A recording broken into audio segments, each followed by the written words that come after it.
पूर्णमदः पूर्णमिदं पूर्णात् पूर्णमुदच्यते पूर्णस्य पूर्णमादाय पूर्णमेवावशिष्यते। ॐ शान्ति शान्ति शान्तिः। ॐ शुक्लाम्बरधरं विष्णुं शशिवर्णं चतुर्भुजं प्रसन्नवदनं ध्यायेत् सर्वविघ्नोपशान्तये। ॐ व्यासं वसिष्ठनप्तारं शक्ते पौत्रमकल्मषं पराशरात्मजं वन्दे सुखतातं तपोनिधिं। व्यासाय विष्णुरूपाय व्यासरूपाय विष्णवे नमो वै ब्रह्मनिधये वासिष्ठाय नमो नमः।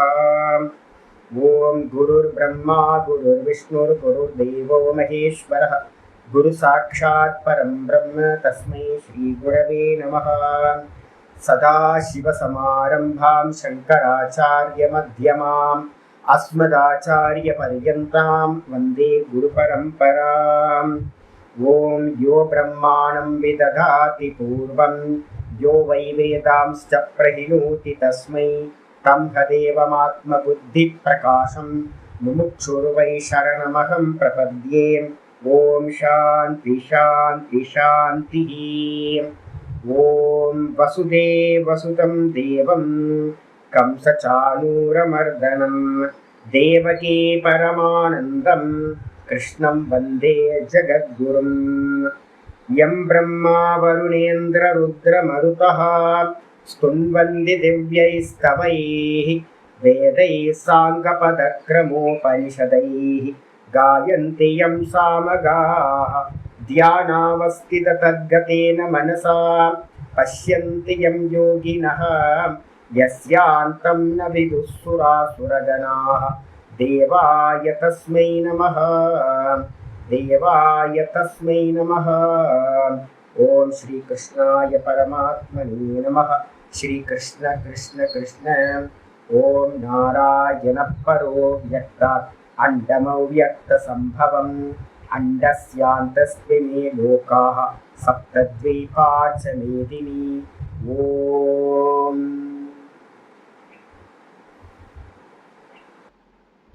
நமஸ்காரம். நம்ம பார்த்துக்கிட்டு இருக்கிறது பகவத்கீதையில 18வது அத்தியாயத்துக்கான சம்மரி பார்த்துட்டு இருக்கோம். மோட்ச சந்நியாச யோகம். இதுல நேற்று நம்ம என்ன வந்திருக்கோம் அப்படின்னு கேட்டீங்கன்னா, நிஷ்டா பிரகரணம் வந்து பார்த்தீங்கன்னா 49வது ஸ்லோகத்துல இருந்து ஒரு நிஷ்டையை அடையிறது எப்படி அப்படின்றதுக்கான விஷயம் சொல்லப்பட்டது. இதுல 54வது ஸ்லோகம் வரைக்கும் வந்து பார்த்தீங்கன்னா முடிச்சிருக்கோம். பிரம்மபூத பிரசன்னாத்மா ந சோச்சதி ந காங்க்ஷதி சமசர்வேஷு பூதேஷு மத்பக்திம் லபதே பராம். பிரம்மத்தை வந்து பார்த்தீங்கன்னா அறிந்தவன் பிரம்மமாகவே ஆகின்றான் அப்படின்னு முண்டக்க ஸ்ருதி சொல்லுது. பிரம்மவேத பிரம்மைவ பவதி. அப்போ அதுக்கு முன்னாடி நிஷ்டைக்கு முன்னாடி நடக்கிறதுலாம் என்ன சுவாமி அப்படின்னா பரோக்ஷம், கேள்வி ஞானம். நம்ம புக்கில் எல்லாம் படிக்கிறோம், கீதா படிக்கிறோம், உபனிஷத்து படிக்கிறோம், பிரம்மமா இருக்கு, நான் தான் பிரம்மமா இருக்கேன் அப்படின்னு தெரிஞ்சுக்கிறது வந்து பார்த்தீங்கன்னா பரோக்ஷம். இந்த நிஷ்டா பிரகரணத்துல சொன்ன மாதிரி சர்வ கர்மங்களையும் தியாகம் பண்ணிட்டு அந்த பிரம்மத்தை அடையிறதுக்காக 24 மணி நேரமும் சதா தியானத்திலேயே இருந்து அப்போ அந்த பிரம்மத்தை வந்து பார்த்தீங்கன்னா ஒருத்தன் அடைகின்றான். அந்த அடைஞ்சவன் வந்து பார்த்தீங்கன்னா பிரம்மபூதகா, அவன் வந்து பார்த்தீங்கன்னா பிரம்மபூதகன்னு பேரு, பிரம்மமா ஆனவன், பிரம்மமாவே ஆயிட்டான். அப்படிப்பட்டவன் என்ன ஆகனா, சமாதியிலிருந்து கலைஞ்ச பிறகு சாமானிய அவஸ்தைக்கு வருவான், சகஜம். அப்படி வந்தாலும் கூட வந்து பார்த்தீங்கன்னா எப்படி இருக்கும் அப்படின்னு கேட்கும்போது, இப்ப நமக்கு எப்படி ஜீவாத்ம புத்தி வந்து பார்த்தீங்கன்னா நான் ஜீவன் அப்படின்னு எந்த காலத்திலையும் மறக்காம இருக்கோ, அதே மாதிரி பிரம்மானுபவம் அடைஞ்சவன் என்ன ஆவான்னு கேட்டீங்கன்னா, அவன் மேல இதுவரைக்கும் ஏற்றி வைத்திருந்த அந்த ஜீவ புத்தி எப்படி கைத்துக்கு மேல இருக்கிற பாம்பு வெளிச்சம் வந்தோன்னு போயிடுமோ, அதே மாதிரி வந்து பார்த்தீங்கன்னா தானுக்கு மேல ஏற்றி வச்சிருந்த அந்த ஜீவபாவம் அது எல்லாமே முற்றிலும் நீங்கி போகும். அப்படி நீங்கி போன காரணத்தால அவனுடைய மனசு எப்படி இருக்கும், சதா பிரம்ம தியானத்திலேயே பிரம்மத்திலேயே நிலை பெற்று இருக்கும். அதனால அந்த மனசு எப்படி இருக்கும், நிர்குணம் நிராகாரமா அந்த மனசு வந்து பார்த்தீங்கன்னா ஸ்பட்டிக லிங்கம் வந்து பார்த்தீங்கன்னா ஜலத்துல போட்டீங்கன்னா என்ன ஆயிடும், ரெண்டும் ஒரே மாதிரி இருக்கும். அதே மாதிரி இவனுடைய மனதும் கூட வந்து பார்த்தீங்கன்னா எப்படி இருக்கும், அந்த பிரம்மத்திலேயே லயிச்சு நிற்கிறதுனால பிரசன்னாத்மா அப்படின்றது. பிரசன்னாத்மான்னு என்ன அர்த்தம், நல்ல மலங்களற்றதா தெளிஞ்சு போய் இருக்கும். அப்படி இருக்கிறவன் வந்து பாத்தீங்கன்னா கவலை ஏதாவது வருமா அப்படின்னா அவனுக்கு இந்த உலகம்னு ஒண்ணு இருக்கிறதுன்றதே தெரியாது. அவன் வந்து பாத்தீங்கன்னா சதா ஆத்மாராமனா பிரம்மத்திலேயே மகிழ்ச்சியோட இருக்கிறவன். அவனுக்கு இந்த உலகம் வந்து ஒரு ஷேடோவா ஒரு நிழலா தெரியும். இதோட எஃபெக்ட் வந்து பாத்தீங்கன்னா அவனுக்கு உண்டாகவே உண்டாகாது. அதனால ந சோச்சதி ந காங்ஷதி. அவன் எதை குறித்தும் கவலையும் கொள்வதில்லை, கூடவே எதையும் ஆசைப்படுவதும் இல்லாதவனா ஆகிறான். சமசர்வேஷு பூதேஷு, எல்லா ஜீவராசிகளிலும் வந்து பாத்தீங்கன்னா பரமாத்மாவை பார்க்கின்றான். 6:28, 6:29, 6:30 சொல்லியிருக்கு. அப்ப வந்து பாத்தீங்க அப்படின்னா அவன் வந்து எல்லா ஜீவராசிகளிலும் அந்த பகவானையே பார்க்கின்றான். அந்த பகவான் யார் அப்படின்னா தன்னிடத்திலையும் அந்த பகவான் தான் இருக்கா, எல்லாத்திலையும் அந்த பிரம்மம் தான் பரமாத்மா தான் இருக்காருன்னு பார்த்து அந்த பக்திக்கு என்ன பேரு, பராபக்தின்னு பேரு. லபத்தே பராம், மேலான பராபக்தியை அடைகின்றான். அப்ப பராபக்தின்றதுக்கு அர்த்தமே என்னது அப்படின்னு கேட்டீங்கன்னா சர்வத்திலும் பிரம்ம தரிசனம் பார்க்கறது, எல்லாத்திலையும் ஈஸ்வரனை பார்க்கறது தான் வந்து பாத்தீங்க அப்படின்னா பராபக்தி அப்படின்னு சொல்லியாச்சு.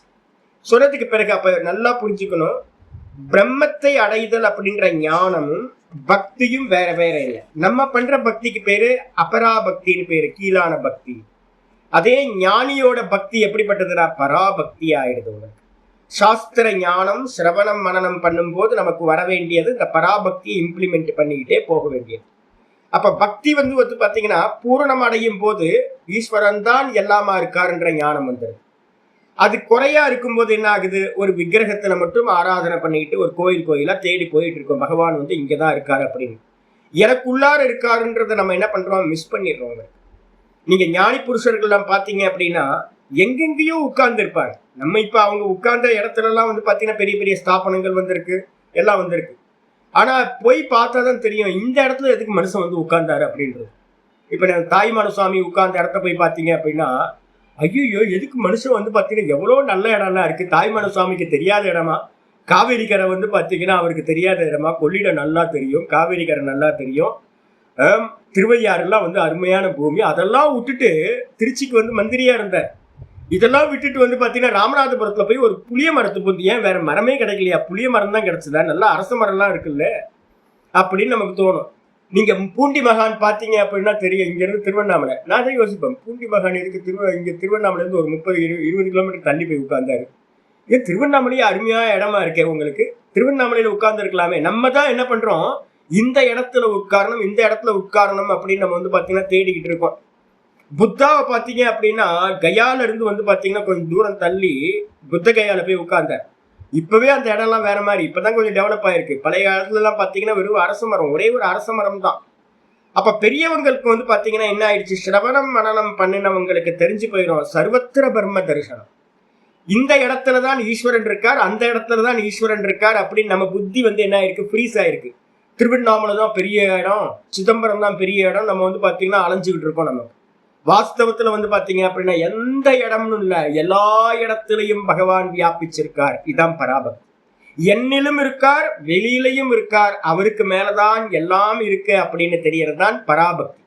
அப்ப நம்ம பக்தி அபராபக்தி, அவரை லிமிட் பண்றோம். அப்ப லிமிட் பண்ணக்கூடிய பேதத்தோடு இருக்கக்கூடிய பக்தி வந்து பாத்தீங்க அப்படின்னா அபராபக்தி. அதே நேரத்துல அன்லிமிட்டா ஆகும் போது பகவான் மட்டும்தான் இருக்கார், பகவானுக்கு அந்நியமா வேற இல்லவே இல்லை. பிரம்மைவ சத்தியம், பிரம்ம மட்டும்தான் சத்தியமா இருக்கு, மற்றதெல்லாம் இல்லவே இல்லை அப்படின்ற புத்தி வரணும். அப்படி வந்துச்சுன்னா அது பேர் பராபக்தி. அது சிரவணத்தினாலையும் மனனத்தினாலையும் வந்ததுக்கு பிறகு அந்த தான்லயே அந்த தானா சுவாமி இருக்காருன்னு அதுலயே நின்னா அது நிஷ்டை ஆயிடுது. சர்வத்திலையும் பிரம்ம தரிசனம் ஒருத்தருக்கு உண்டாகிறது. இன்னைக்கு பாட்டம் 55வது ஸ்லோகத்துல இருந்து ஆரம்பிக்குது. ரொம்ப முக்கியமானது, மொத்த கீதா சாஸ்திரத்திலையும் முக்கியமானது.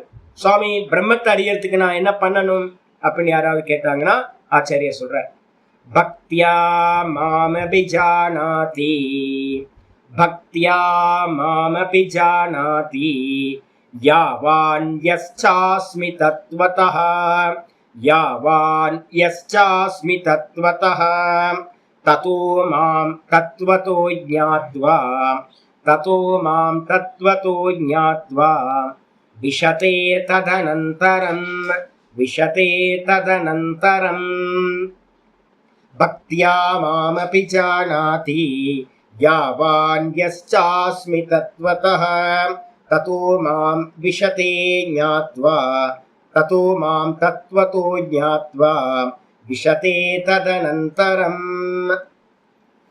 பக்தியா மாமபி ஜானாதி. ரொம்ப முக்கியமான ஒரு பகவத்கீதையில இருந்து கலெக்ட் பண்றீங்கன்னு வச்சுங்களேன்.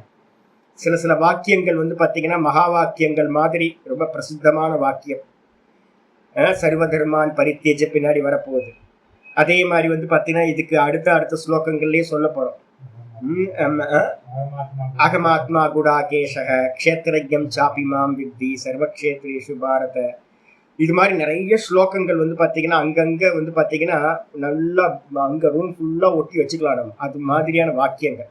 அதுல முக்கியமான வாக்கியம் பாத்தீங்கன்னா இந்த வாக்கியம் எப்பவுமே மறக்காம வச்சுக்கோங்க. பக்தியா மாம் அபிஜானாதி.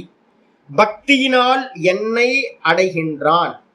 பக்தினா என்ன சுவாமி பக்தி அப்படின்னு கேட்டா அனன்யா பக்தியா லப்யா. ஏற்கனவே முன்னாடியே நம்ம பார்த்துருக்கோம். பக்தியில பாத்தீங்கன்னா நம்ம ஆர்த்த பக்தி பார்த்துருக்கோம், அர்த்தார்த்தி பக்தி பார்த்துருக்கோம். துக்கத்துக்காக ஈஸ்வரனை நாடுறவங்க ஆர்த்த பக்தர். அதுக்கப்புறம் ஏதாவது எனக்கு இது வேணும் அது வேணும்னு கேட்கறவங்க அர்த்தார்த்தி பக்தர். அதுக்கப்புறம் ஜிக்யாசு. இப்ப நம்ம எல்லாம் பாத்தீங்கன்னா ஜிக்யாசு கேட்டகரியில இருக்கோம். ஜிக்யாசு கேட்டகரிக்கு வந்துட்டீங்கன்னாவே எந்த ஆப்ளிகேஷனும் சுவாமிகிட்ட இருக்கக்கூடாது. இந்த 7 லோக்கங்கள்லையும் எனக்கு ஒண்ணும் வேணாம் சுவாமி, ஒன்ன தெரிஞ்சுக்கணும் சுவாமின்னு யாருக்கு புத்தியில வருதோ அவங்களுக்கு பேர் தான் ஜிக்யாசு. அவங்க தான் பாத்தீங்கன்னா என்ன பண்றோம், பகவானை பிரீத்தி பண்ணி அவரை அடையணும்ன்ற எண்ணத்தோட பாத்தீங்கன்னா இந்த சாஸ்திர சிரவண மனனங்களை பண்றது. இது இந்த 3வது பக்தியில தான் இப்ப நம்ம இருக்கோம். யாரு நம்ம இருக்கோம் அப்படின்னா நீங்க தெரிஞ்சுக்கணும். உங்களுக்கு நீங்க என்ன ஆப்ளிகேஷன் வச்சிருந்தீங்க அப்படின்னா ஜிக்யாசு இல்லை. யாருக்கு ஆப்ளிகேஷன் இல்லை, சுவாமியை மட்டும்தான் அடையணும் அப்படின்னு இருக்கோ அவங்க தான் ஜிக்யாசு, முமுக்ஷு. இதுக்கு அடுத்த பக்தி தான் பாத்தீங்கன்னா 4வது பக்தி. நல்லா சிரவணத்தையும் பண்ணதுக்கு பிறகு இப்ப இது வரைக்கும் சிரவணம் பண்ணிருக்கீங்க, இன்னும் பத்தல அப்படின்னா திரும்பவும் நல்லா பாத்தீங்க அப்படின்னா திரும்ப மனனத்தை பண்ணுங்க. பகவத்கீதையை திரும்ப ஆரம்பத்துல இருந்து திரும்ப கொண்டு வாங்க. ஈஸ்வரனோட சொரூபம் என்ன, எங்க இருக்கார் அப்படின்னு நல்லா 7ல இருந்து 12வது சாப்டர் வரைக்கும் பாத்தீங்கன்னா பகவானை பத்தி ரொம்ப நல்லா சொல்ல வச்சிருக்கு. அதே மாதிரி 13வது சாப்டர் தத்துவ ரீதியாகவும் சொல்லியிருக்கு. திரும்ப திரும்ப திரும்ப திரும்ப பகவத்கீதையையும் சப்போர்ட்டுக்கு பாத்தீங்கன்னா திரும்ப உபநிஷத்தை கேளுங்க. எல்லாத்தையும் கேட்டதுக்கு பிறகு ஒரு நல்ல நிச்சயம் வரணும். என்ன நிச்சயம் வரணும் அப்படின்னு கேட்டீங்கன்னா பகவான் எனக்குள்ளார ஆத்மாவா இருக்கார். நான் அப்படின்றது பகவான் தான். அந்த பகவான் எனக்குள்ளார மட்டும் நானா இல்ல, எல்லாத்திலையும் அவர் நானா இருக்கார் அப்படின்னு சிரவணத்தினாலையும் மனனத்தினாலையும் ஒரு நல்ல கன்க்ளூஷன் வந்துடணும். மனசுக்குள்ளார நிச்சயம் வந்துடணும். அப்படி நிச்சயம் வந்துச்சு அப்படின்னா அந்த பக்திக்கு இப்ப என்ன பேரு அப்படின்னா அனன்ய பக்தி, பராபக்தி அப்படின்னு பேரு. அப்ப அவன் என்ன பண்ணுவான், பகவான வெளியிலையும் பார்ப்பான், கூட பாத்தீங்கன்னா எல்லா ஜீவராசிகளுக்கு உள்ளரையும் பார்ப்பான். எல்லாத்திலையும் அவர்தான் இருக்கார். தங்கத்துக்கு மேலதான் ஆபரணங்கள் கல்பிதம். ஆபரணங்களுக்கு உள்ளாரையும் தங்கம் இருக்கு, ஆபரணத்துக்கு வெளியிலையும் தங்கம் இருக்கு. ஆபரணம் தங்கத்துக்கு மேலதான் இருக்கு. தங்கத்துக்கு அந்நியமா ஆபரணம்னு ஒண்ணு இல்ல. அதே மாதிரி இந்த லோக்கத்துல இருக்கிற சர்வ ஜீவராசிகளுக்கு உள்ளையும் அவர்தான் இருக்கார், வெளியிலையும் அவர்தான் இருக்கார் அப்படின்னு பாக்குற பக்தி. அப்போ சிரவண மனனத்துக்கு பிறகு உண்டாகிற பக்திக்கு பேர் என்ன பேரு, பராபக்தி, அனன்ய பக்தி அப்படின்னு பேர். நானும் அவனும் வேறு இல்லை அப்படின்ற பக்திக்கு பேரு பராபக்தி. அந்த பக்தியினால என்னை அறிகின்றான். பக்தி அப்ப என்ன ஆகும், மெச்சூரிட்டி ஆயிட்டே போகணும். ஆர்த்த பக்தியில இருந்து அர்த்தார்த்தி பக்தி, அர்த்தார்த்தி பக்தியில இருந்து பாத்தீங்கன்னா ஜிக்ஞாசு பக்தி, ஜிக்ஞாசு பக்தியில இருந்து ஞானி பக்திக்கு வந்துடணும். ஞானியோட பக்தி தான் பாத்தீங்கன்னா அனன்ய பக்தி, பராபக்தி, அகேத்துக்க பக்தி அப்படின்னு பேர். எந்த ரீசனும் இல்ல சுவாமி, என்ன அப்படின்னு கேட்டா ஓன்ட்டையே எஸ்டாப்ளிஷ் ஆகணும், ஒன்னிடத்திலேயே நிலை பெற்று நிற்கணும். அப்போ ஒன்னிடத்துல நிலை பெறறதுக்காக நான் ஒரு பக்தி பண்றேன். அந்த பக்திக்கு பேரு அனன்ய பக்தி, பராபக்தி. அந்த பக்தியினால பகவான அவன் அறிகின்றான். எப்படி அறிகிறான், இந்த பக்தினால அவன் முழுமையா எப்படி அறியலாம்? இது வரைக்கும் நம்ம என்ன பண்ணிட்டு இருந்தான்? அவன் சாஸ்திரத்தை கேட்டு சிரவணத்தினாலையும் மனனத்தினாலையும் திரும்ப திரும்ப ஆட்டோ சஜெக்ஷன் கொடுத்துக்கிட்டே இருந்தான். எப்படி ஆட்டோ சஜெக்ஷன்? இருக்கிறதெல்லாம் ஏதாவது மனசுல வந்து வரும், அவன் என்ன சரியில்லையா திரும்ப மனசுல குட்டிக்கிறது. அவன் இல்லை, உள்ளுக்குள்ளார பகவான் தான் இருக்கார், வெளியில இருக்கிறது வேஷம். இந்த நாய்க்குட்டி, ஐயா நாய்க்குட்டியா எதுக்கு அப்படின்னா, நாய்க்குள்ளாரையும் பகவான் தான் இருக்கான், இந்த புழு பூச்சிக்குள்ளாரையும் பகவான் தான் இருக்கான், இந்த மரத்துள்ளையும் பகவான் தான் இருக்கான்னு இப்ப நம்ம எல்லாம் என்ன பண்ணிட்டு இருப்போம்? மெதுவா மெதுவா ஒரு ஆட்டோ சஜெக்ஷன் உள்ளுக்குள்ளார கொடுத்துக்கிட்டே இருப்போம். ஆனா அது சுவாபாவிகம் இல்லை. இதே நிஷ்டை கூடினவனுக்கு எப்படி இருக்கும் அப்படின்னு கேட்டீங்கன்னா, சுவாபாவிகமா வந்து பாத்தீங்கன்னா அவன் என்ன பண்ணுவான்? ஆட்டோ சஜெக்ஷன் எதுவுமே கொடுக்காம, இப்ப நம்ம மனுஷன்றத டெய்லி ஆட்டோ சஜெக்ஷன் கொடுத்துக்கிட்டேவா இருக்கும். நான் மனுஷனா இருக்கேன், நான் மனுஷனா இருக்கேன், நான் மனுஷனா இருக்கேன், நான் வந்து ஆம்பளையா இருக்கேன், நான் வந்து பாத்தீங்கன்னா சனாதனியா இருக்கேன், நான் சன்னியாசியா இருக்கேன். ஏதாவது நம்ம வந்து பண்றோமா அப்படின்னா பண்றதே இல்லை. நேச்சுரலாவே நமக்கு வந்து பாத்தீங்கன்னா தேகாத்ம புத்தி நம்ம மனசுக்குள்ளார இயல்பா இருக்கு. இதே மாதிரி வந்து பாத்தீங்கன்னா இந்த நிஷ்டனுக்கு எப்படி இருக்கும் பக்தி அப்படின்னு கேட்டீங்கன்னா, சர்வத்திலையும் பிரம்மம் மட்டும்தான் இருக்கு அப்படின்னு வந்து பாத்தீங்கன்னா அவன் நல்லா எஸ்டாப்ளிஷ் ஆயிருப்பான். அது மூலமா என்ன ஆகுதுன்னா, யாவான் எஸ்ச அஸ்மி தத்துவத்தக. யாவான் அப்படின்னா எந்த இந்த விஸ்தாரமா இருக்கக்கூடிய நாமரூப ஜெகத்தா பகவான் தான் இருக்கார். எல்லா ஆபரணங்களும் தங்கம் தான், தங்க ஆபரணங்கள் எல்லாம் தங்கம் மாத்திரம் தான். அப்ப தங்கம் தான் எல்லா ஆபரணங்களாவும் இருக்கு அப்படின்னு வந்து பாத்தீங்கன்னா அறிகிற மாதிரி பகவான் தான் எல்லாமா இருக்கார். நாமரூபம் மொத்த ஜெகத்தும் வந்து பாத்தீங்கன்னா பகவான் தான். நமக்கு திரையில பாக்குற காட்சிகள் எல்லாம் திரைக்கு அந்நியமா, ஸ்கிரீனுக்கு அந்நியமா இல்லை. காட்சிகள் எல்லாம் ஸ்கிரீன் மேல கல்பிதம், ஸ்கிரீன் மட்டும் சத்தியம், காட்சிகள் எல்லாம் ஆரோப்பம். அதே மாதிரி வந்து பாத்தீங்கன்னா பகவான் மட்டும்தான் இருக்கார். அப்ப பகவான் தான் வந்து பாத்தீங்கன்னா எல்லா நாமரூபமா இருக்கார். பகவான் கண்ணியமா நாமரூபம்னு ஒண்ணு வேற இல்லவே இல்லை. எல்லா நாமரூபங்களும் பகவான் தான் அப்படின்னு, பகவான் தான் விஸ்தாரமா இருக்கார் அப்படின்னு அறியறது. யாவானா பகவானுடைய விஸ்தார நாமரூப பேதத்தையும் கூட வந்து பாத்தீங்க அப்படின்னா அவனுக்குள்ளாரையே தெரியும். எஸ்ச அஸ்மி தத்துவத்தக. அது மட்டும் இல்ல, பகவான் எப்படி இருக்க அப்படின்னு கேட்டீங்கன்னா இந்த நாமரூபங்கள் வாஸ்தவத்துல இல்லவே இல்லை. பகவான் வந்து பாத்தீங்கன்னா ஆபரணங்கள்னு ஒண்ணு வாஸ்தவத்துல இல்ல, தங்கம் மட்டும்தான் ஒன்னா இருக்கு. அது மாதிரி வந்து பாத்தீங்கன்னா இந்த நாமரூப ஜெகத்து வாஸ்தவத்துல இல்ல, சுவாமிக்கு மேல கல்பித்தம் அவித்யினால. அப்ப யார் இருக்கா? சர்வம் பிரம்மைவ அப்படின்றது ஒரு ஸ்டேஜ். அதுக்கப்புறம் வந்து பாத்தீங்கன்னா பிரம்ம ஏவ அஸ்தி, பிரம்மம் மட்டும்தான் இருக்கு, சர்வம்ன்றது ஒண்ணு இல்லவே இல்லை அப்படின்னு நாமரூப உபாதி எல்லாத்தையும் பொய்ன்னு நீக்கிட்டு சுவாமி வெறும் பிரம்மஸ்வரூபமா சச்சிதானந்தமா இருக்கார். எங்க இருக்கார்? அகம் அகம் அகம்னு எனக்குள்ளாரையே இருக்கார் அப்படின்னு வந்து பாத்தீங்கன்னா தத்துவமா அறிதல். அப்ப ரெண்டு அறிதல்ல ரெண்டு நடக்கணும். சர்வத்திலையும் பிரம்ம தரிசனம், அதே நேரத்துல சர்வத்தையும் நீக்கிட்டு பிரம்மம் மட்டும்தான் இருக்குன்னு அஜாதவாதத்தையும் அறிதல். அப்ப வந்து பாத்தீங்கன்னா சர்வம் இருக்குன்னாவே என்ன அர்த்தம்? நாமரூபம் இருக்குன்னு அர்த்தம். அது ஒரு ஸ்டேஜ் தான். அதுக்கப்புறம் சர்வம் நாஸ்தி பிரம்மைவ அஸ்தி, சர்வம்ன்றது ஒண்ணு இல்லவே இல்லை, பிரம்மம் மட்டும்தான் இருக்கு அப்படின்னு தத்துவமா அறிதல். தங்கம் மட்டும்தான் இருக்கு, ஆபரணம் இல்லை அப்படின்னு அறிகிற மாதிரி. அப்படி அறிஞ்ச பிறகு ததோமாம் தத்துவத்தோ ஞாத்வா, இந்த விதமா வந்து பாத்தீங்கன்னா என்னை வந்து தத்துவமாக அறிந்த பிறகு, தத்துவம்னா என்னது? யதார்த்தம். என்ன யதார்த்தம்? சுவாமி வந்து எனக்குள்ளார நானா இருக்கார்.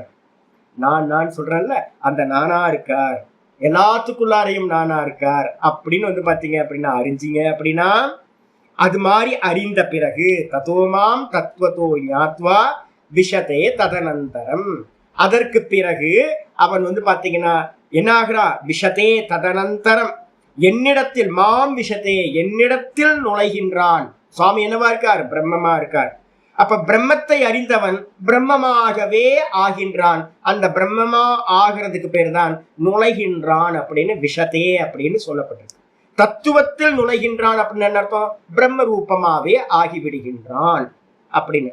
அதுல ததனந்தரம் இருக்கு சுவாமி. ததனந்தரம்னா பிறகு, அதற்கு பிறகுன்னு அர்த்தம். அதற்கு பிறகுன்னு ஏதாவது கால இடைவெளி ஏதாவது இருக்கா சுவாமி அப்படின்னு கேட்டீங்கன்னா, இந்த சப்தத்துக்கு மேல வந்து நிறைய டீக்காக்காரங்கெல்லாம் ஏகப்பட்ட விசாரம் பண்ணுவான்.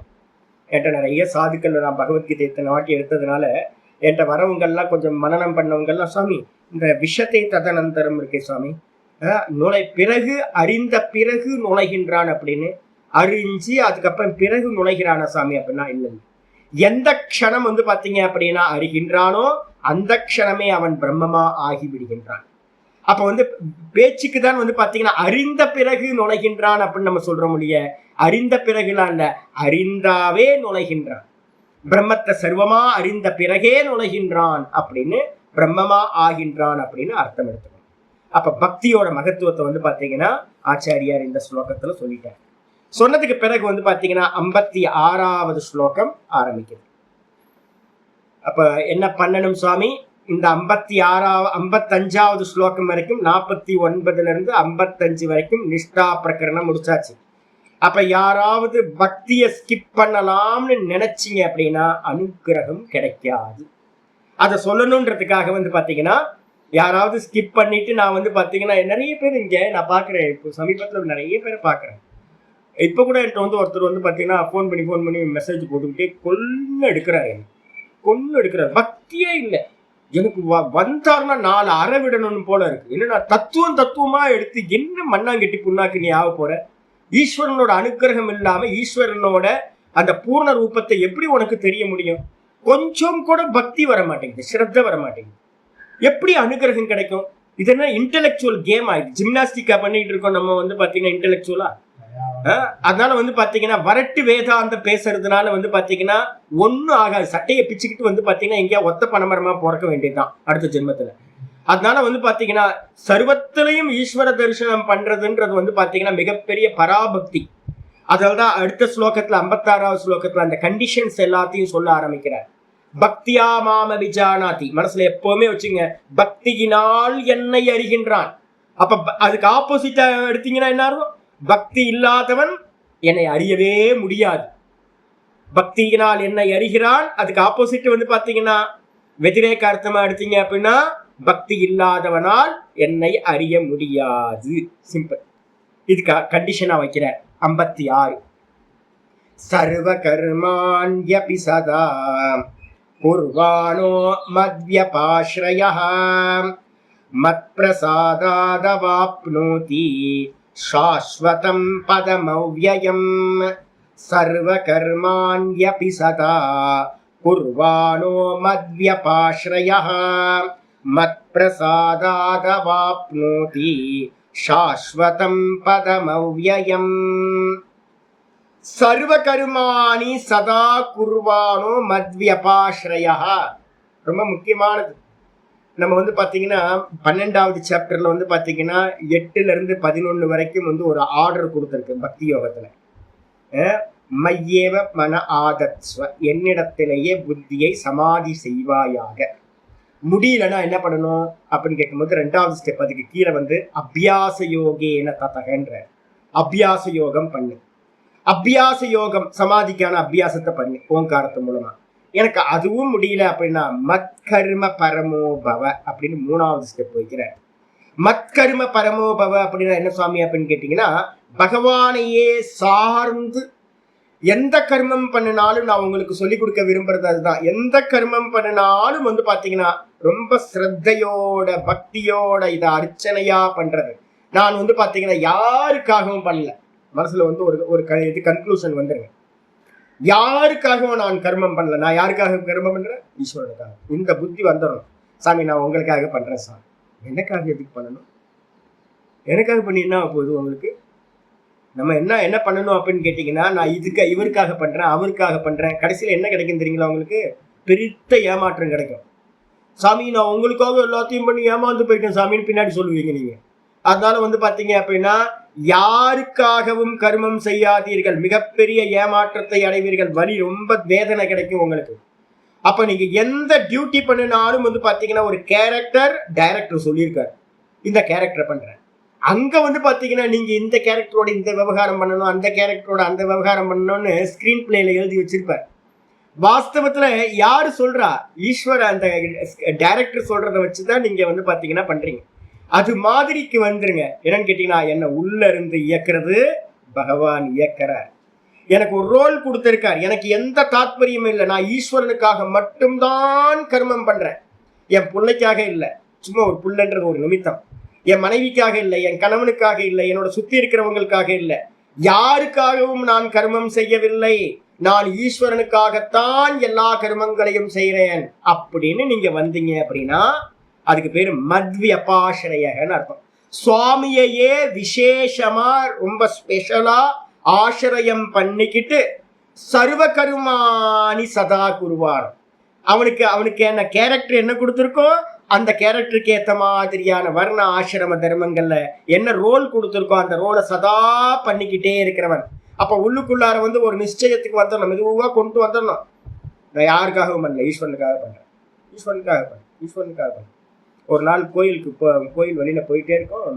நான் நாதபிரம்ம சொல்றேன், சாமி நான் எனக்கு தெரியாது சாமி, நீங்க பாத்தீங்க அப்படின்னா நீங்க சொல்றீங்க நான் பண்றேன் சாமி, நான் உங்களுக்காக தான் சாமி பண்றேன், எனக்கு ஈஸ்வரன் தெரியாது, ஒன்றும் தெரியாது.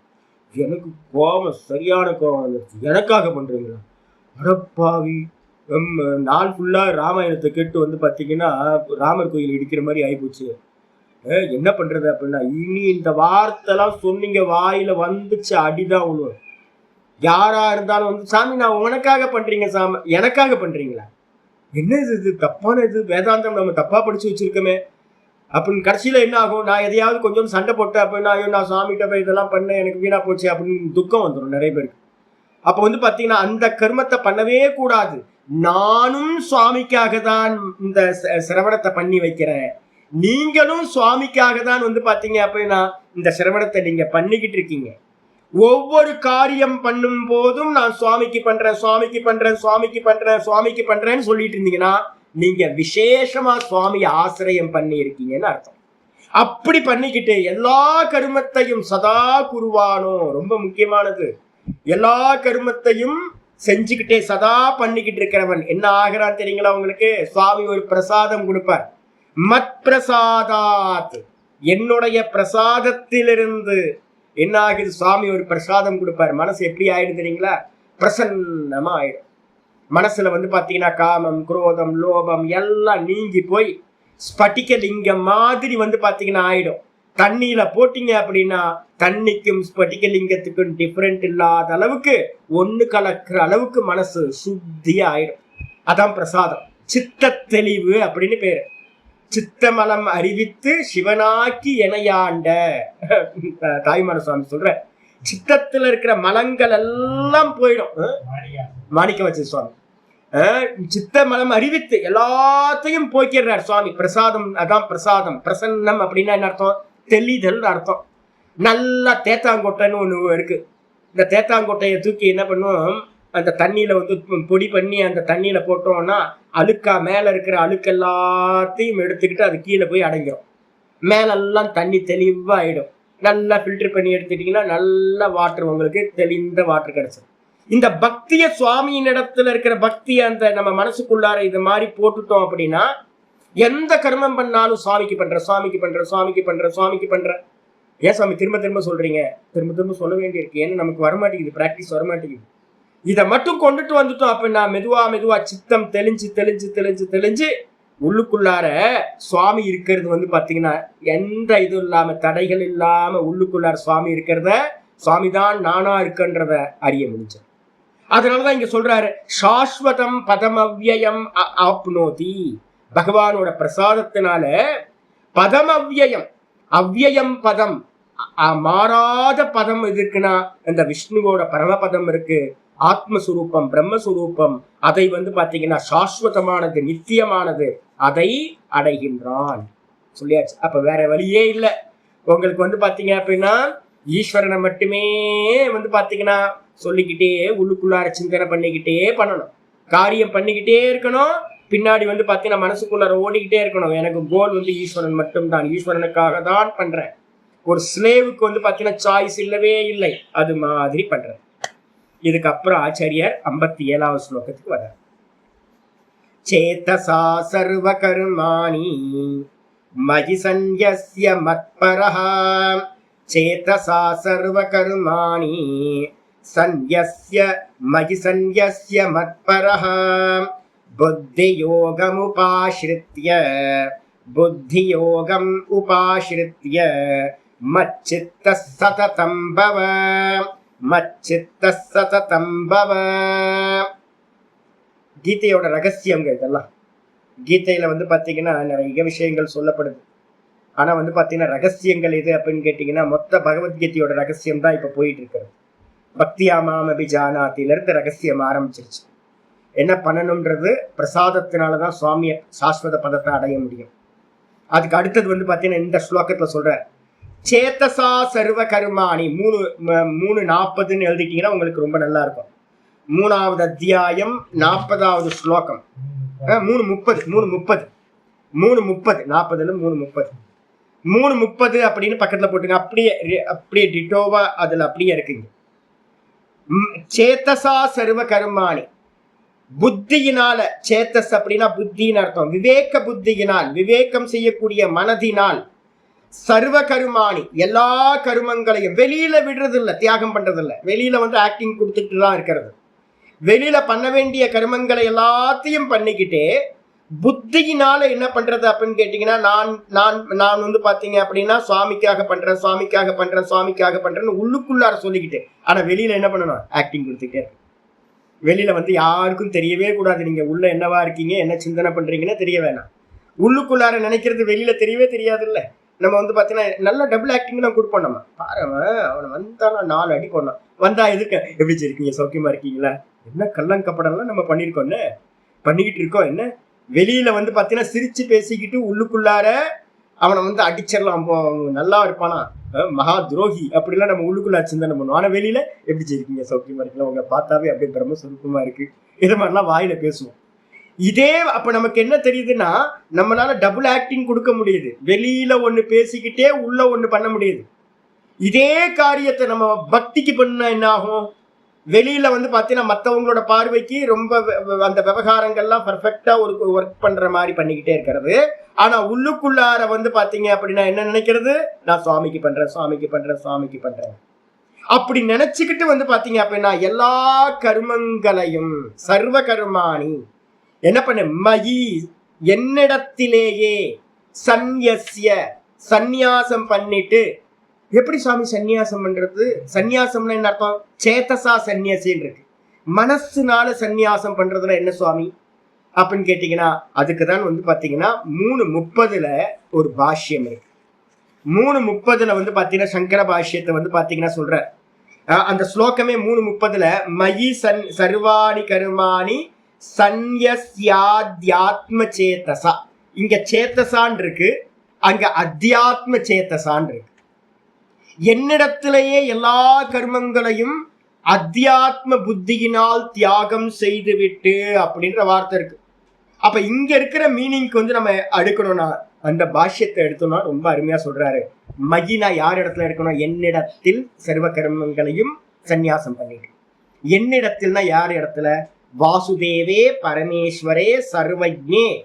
வாசுதேவனா இருக்கக்கூடிய, பரமேஸ்வரனா இருக்கக்கூடிய, சர்வஜ்ஞனா இருக்கக்கூடிய, சர்வாத்மாவா இருக்கக்கூடிய, சர்வத்துக்கும் ஆத்மாவா இருக்கக்கூடிய அந்த பகவான் இடத்துல சர்வ கருமாணி சந்நியஸ்ய எல்லா கர்மங்களையும் நிக்ஷிப்பிய தூர போட்டுட்டு, எனக்கு ஒன்றும் தெரியாது சார், நன்றும் செய்வாய் தீதும் செய்வாய், நானும் அதற்கு நாயகமே, எனக்கு ஒன்றும் தெரியாது, நீ நல்லது பண்ணு கெட்டது பண்ணு, என்னோட இன்ஸ்ட்ருமெண்ட், நீ இந்த இன்ஸ்ட்ருமெண்ட்டை யூஸ் பண்ணிட்டு நீ தான் யூஸ் பண்ணிட்டு இருக்க, எனக்கு நல்லது கெட்டது ஒன்றும் தெரியாது அப்படின்னு வந்து பாத்தீங்கன்னா என்ன பண்றது? எல்லா கர்மத்தையும் நல்லது கெட்டது எல்லா கர்மத்தையும் சுவாமி மேலேயே போட்டு அத்தியாத்ம சேத்தசா அப்படின்னா என்ன அர்த்தம்? இங்க சேத்தசான் இருக்கு, இங்க அத்தியாத்ம சேத்தசன் இருக்கு. 3:30 என்னது? விவேக புத்தியா ஒரு விவேகம் வரணும். இந்த ஆத்ம அனாத்ம விவேகம் வரணும். இந்த விவேகம் வந்து என்ன பண்றது அப்படின்னு கேட்டீங்கன்னா அகம் கர்த்தா, நான் கர்த்தா தான் முதல் ஸ்டெப். இப்ப நம்ம எல்லாம் இன்னும் ஞானி ஆகல. அப்ப வந்து பாத்தீங்க அப்படின்னா நமக்கு இன்னும் கர்த்தத்துவம் போக மாட்டேங்குது இல்ல. அப்ப நம்ம என்ன பண்ணணும்? நான் கர்த்தா தான், ஆனா வந்து பாத்தீங்கன்னா எப்படிப்பட்ட கர்த்தா? ஈஸ்வரஸ்ய பிருத்தியவத்து கரோமி. ஈஸ்வரனுக்கு நான் வந்து பாத்தீங்கன்னா ஒரு வேலைக்கார மாதிரி, கொஞ்சம் கௌரவமா சொல்லியிருக்காரு, வேலைக்காரன் ஸ்லேவ் மாதிரி நான் வந்து பாத்தீங்கன்னா வேலைக்காரனுக்கு கூட சாய்ஸ் இருக்கு. சில சமயம் டாமினேட் பண்ண முடியும். வீட்டுல எல்லாம் பாத்தீங்க அப்படின்னா நம்ம மெய்டு யாராவது வைக்கிறோம் அப்படின்னா கொஞ்ச நாள் கழிச்சு அவங்க எஜமானர் மாதிரி ஆயிடுவாங்க, நம்ம வந்து ஸ்லேவ் மாதிரி ஆயிடுவோம். ஆனா ஸ்லேவ் அப்படின்னு எடுத்துக்கிட்டீங்கன்னா என்ன ஆகும்? அதுல சாய்ஸே இல்லை. ஸ்லேவ் வந்து பாத்தீங்கன்னா அடிதான் கிடைக்கும். இப்ப நம்ம எல்லாம் என்னது, ஈஸ்வரனுக்கு அடிமை, ஸ்லேவா இருக்கும், அடிமையா இருக்கும். அதான் தெளிவா பாஷ்யக்காரர் சொல்றாரு, நான் ஈஸ்வரனுக்கு ஸ்லேவ் மாதிரி பிருத்தியவத்து கரோமி இது அனயா புத்தியா. அப்ப மனசால கர்மங்களை தியாகம் பண்றதுனா என்ன அர்த்தம்? மனசுனால நான் கர்த்தாதான், ஆனா கர்த்தாவா இருந்தாலும் யாருக்காக கர்மம் பண்றேன்? ஈஸ்வரனுக்காக. நான் என்ன பண்றேன்? எனக்கு இல்ல, எனக்கு ஒரு மண்ணாங்கட்டி பிரயோஜனம் இல்லை, நான் ஈஸ்வரனுக்காக இந்த கர்மத்தை பண்றேன். எப்படி? வேலைக்கார மாதிரி அப்படின்னு நீங்க பண்ணுனீங்க அப்படின்னா அதுதான் சந்நியாசம். அப்ப பகவான் இடத்துல வந்து பாத்தீங்கன்னா இந்த புத்தியோட வந்து பாத்தீங்கன்னா ஒருத்தர் சந்நியாசம் பண்ணிட்டு என்ன பண்ணணும்? மத்பரக. சரி, இது மாதிரி பண்றாரே சாமி, எதுக்கு சாமி, எதுக்கு சாமி இது மாதிரி பண்ணணும் அப்படின்னு கேட்டீங்கன்னா, மற்றவங்களுக்கு ஒரு கர்மத்தை பண்றாங்க, பிரயோஜனம் வந்து பாத்தீங்கன்னா லௌகிக லாபங்கள் இருக்கு. வைதிகர்கள் கர்மத்தை பண்றாங்க, அதுக்கு பரலோகத்துக்கு போறதுக்கு லாபம் இருக்கு. ஒருத்தர் உபாசனை பண்றாரு, அதோட பிரயோஜனம் வந்து பாத்தீங்கன்னா பிரம்மலோகத்துக்கு போற வரைக்கும் இருக்கு. அப்ப இவன் வந்து பாத்தீங்கன்னா எதுக்கு சாமி இது மாதிரி கர்மம் பண்றான்? ஈஸ்வரனுக்கு வேலைக்கார மாதிரி நான் பண்றேன், நான் பண்ணல, பகவான் பண்ண சொல்றார் நான் பண்றேன், பகவான் பண்ண சொல்றார் நான் பண்றேன் அப்படின்னு ஏன் சுவாமி பண்றான் அப்படின்னா மத்பரஹா. அவனுக்கு அது மாதிரி பண்றவனுக்கு லட்சியம் என்ன சுவாமி அப்படின்னு கேட்டீங்கன்னா ஒரே கோல் மட்டும்தான், சுவாமி மட்டும்தான் எனக்கு அடைய யோக்கியமானவர், நான் சுவாமியை அடையறதுக்காகத்தான் கர்மத்தை பண்றேன். இதை நல்லா தெரிஞ்சுக்க. யாருக்காகவும் கர்மம் பண்ணல. நாத பிரம்ம வந்து பாத்தீங்கன்னா நான் சுவாமி, அப்ப அதுக்காக எனக்காக வந்தீங்க நீங்க லைஃப்க்கு? வீட்டை விட்டு வந்த போது எதுக்காக வந்தீங்க? இந்த பரமஹம்சானந்தா இருப்பாருன்னு நினைச்சு வந்தீங்களா? அதெல்லாம் சும்மா யாராவது கட்டுக்கதை பேசுனாங்கன்னா அதெல்லாம் ஒன்றும் இது இல்லை. அப்ப உண்மையா நீங்க என்ன பண்ணுவோம்? நம்ம எல்லாம் தேடி வர்றது யாருக்காக? ஈஸ்வரனை தேடி தானே வரோம்.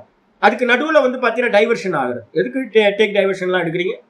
அப்ப வந்து என்ன பண்ணணும்னு கேட்டீங்கன்னா கோல் சரியா இருக்கணும். ஈஸ்வரனை அடையிறது மட்டும்தான் என்னோட கோல். மத்பரக, மத்பரத்துவம் இருக்கணும். அதுக்காகத்தான் எல்லா கர்மங்களையும் பண்றேன். எப்படி பண்றேன்? ஈஸ்வரனுக்காக வேலைக்கார மாதிரி பண்றேன்னு புத்தியோகம் உபாசித்திய. இந்த புத்தியோகத்தை சார்ந்து, புத்தியோகம்னா கொஞ்சம் சாஸ்திர சிரவணம் கிடைச்சோன்னு வந்துடுச்சு.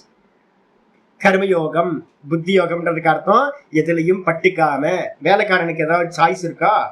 அடிமைக்கு ஏதாவது சாய்ஸ் இருக்கானா? அடிமைக்கு எந்த சாய்ஸும் இல்லை. சுவாமி சொல்றார் நான் பண்றேன். அந்தர்யாமியா உள்ளுக்குள்ளார இருக்கிற ஈஸ்வரன் சொல்றார் நான் பண்றேன். இப்போ இவ்வளவு வார்த்தையை வேகமா பேசிக்கிட்டு இருக்கேன், உள்ள ஒருத்தன் இருந்ததுன்னா ஆப்ரேட் பண்ணிட்டு இருக்காங்க. இந்த வார்த்தைகள் இவ்வளவு வேகமா வந்துகிட்டு இருக்கு, கண்ணு எமைக்குது, சுவாசம் போயிட்டு இருக்கு. நம்மளால பண்ண முடியுமா? யோசிச்சு பாருங்க. ஃபுட்டை எடுத்து உள்ள போட்டா அது தனித்தனியா பிரிஞ்சு போய் அங்கங்க ஆயிடுது. உங்களுக்கு 7 தத்துவங்களா பிரிஞ்சு போயிடுது. உங்களால பண்ண முடியுமா? ஒரு ஜலத்தை குடிச்சா அது பிளட்டுக்கு தனியா போகுது, அப்புறம் மூத்திரமா தனியா போகுது, என்னென்னலாம் நடக்குது. உள்ளுக்குள்ளார பேன்கிரியாஸ் பண்ற காரியத்தை நம்மளால பண்ண முடியுமா? ஒரு ஹார்ட் பண்றதை பண்ண முடியுமா? அப்ப யாரோ ஒருத்தன் உள்ள இருந்துகிட்டு இது எல்லாத்தையும் ஆப்ரேட் பண்றான்ல, இந்த புத்தி கூட நமக்கு வர வேணாமா? அப்ப நான் பண்றேன் அப்படின்னு எப்படி சொல்ல முடியும்?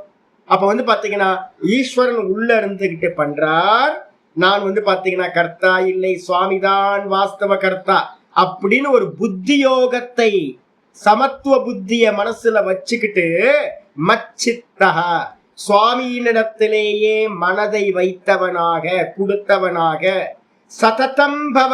இதாங்க ரகசியத்துல முக்கியமான ரகசியம். இந்த 55ல இருந்து வந்துட்டு இருக்கு.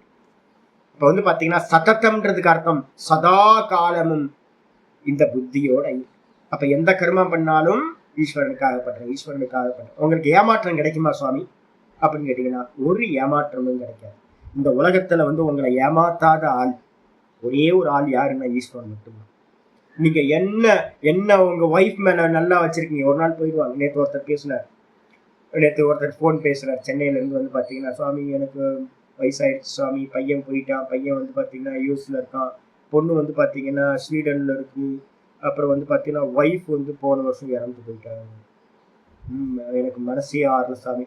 ஆயிடுச்சு இல்லை, ஒண்ணு ஒய்ஃப் போயிடுவாங்க, இல்லைன்னா நான் போயிடுவேன். ஒய்ஃப் தனியா நிற்பாங்க. அப்ப நீங்க யாரை நம்பி நம்பி நீங்க நிக்கிறீங்களோ அவங்களால உங்களுக்கு கடைசியில என்ன கிடைக்கும்? துக்கம் மட்டும்தான் கிடைக்கும். ஏன் அப்படின்னா யாராலையும் உங்களுக்கு நித்தியத்தை கொடுக்க முடியாது. அப்ப நீங்க ஈஸ்வரனை மட்டும் நம்பினீங்க அப்படின்னா, ஈஸ்வரன் மேல மட்டும் நம்பிக்கையும் பக்தியும் லட்சியமா வச்சிருந்தீங்க அப்படின்னா, ஈஸ்வரனுக்காகவே கர்மம் பண்ணீங்கன்னா உங்களுக்கு எந்த காலத்திலையும் பாத்தீங்கன்னா மாறாத ஆனந்தம் கிடைக்கும். இல்லைன்னா துக்கம் மட்டும்தான் கிடைக்கும். ஆச்சாரியார் சொல்றாரு, புத்தியோகம் உபாசித்திய.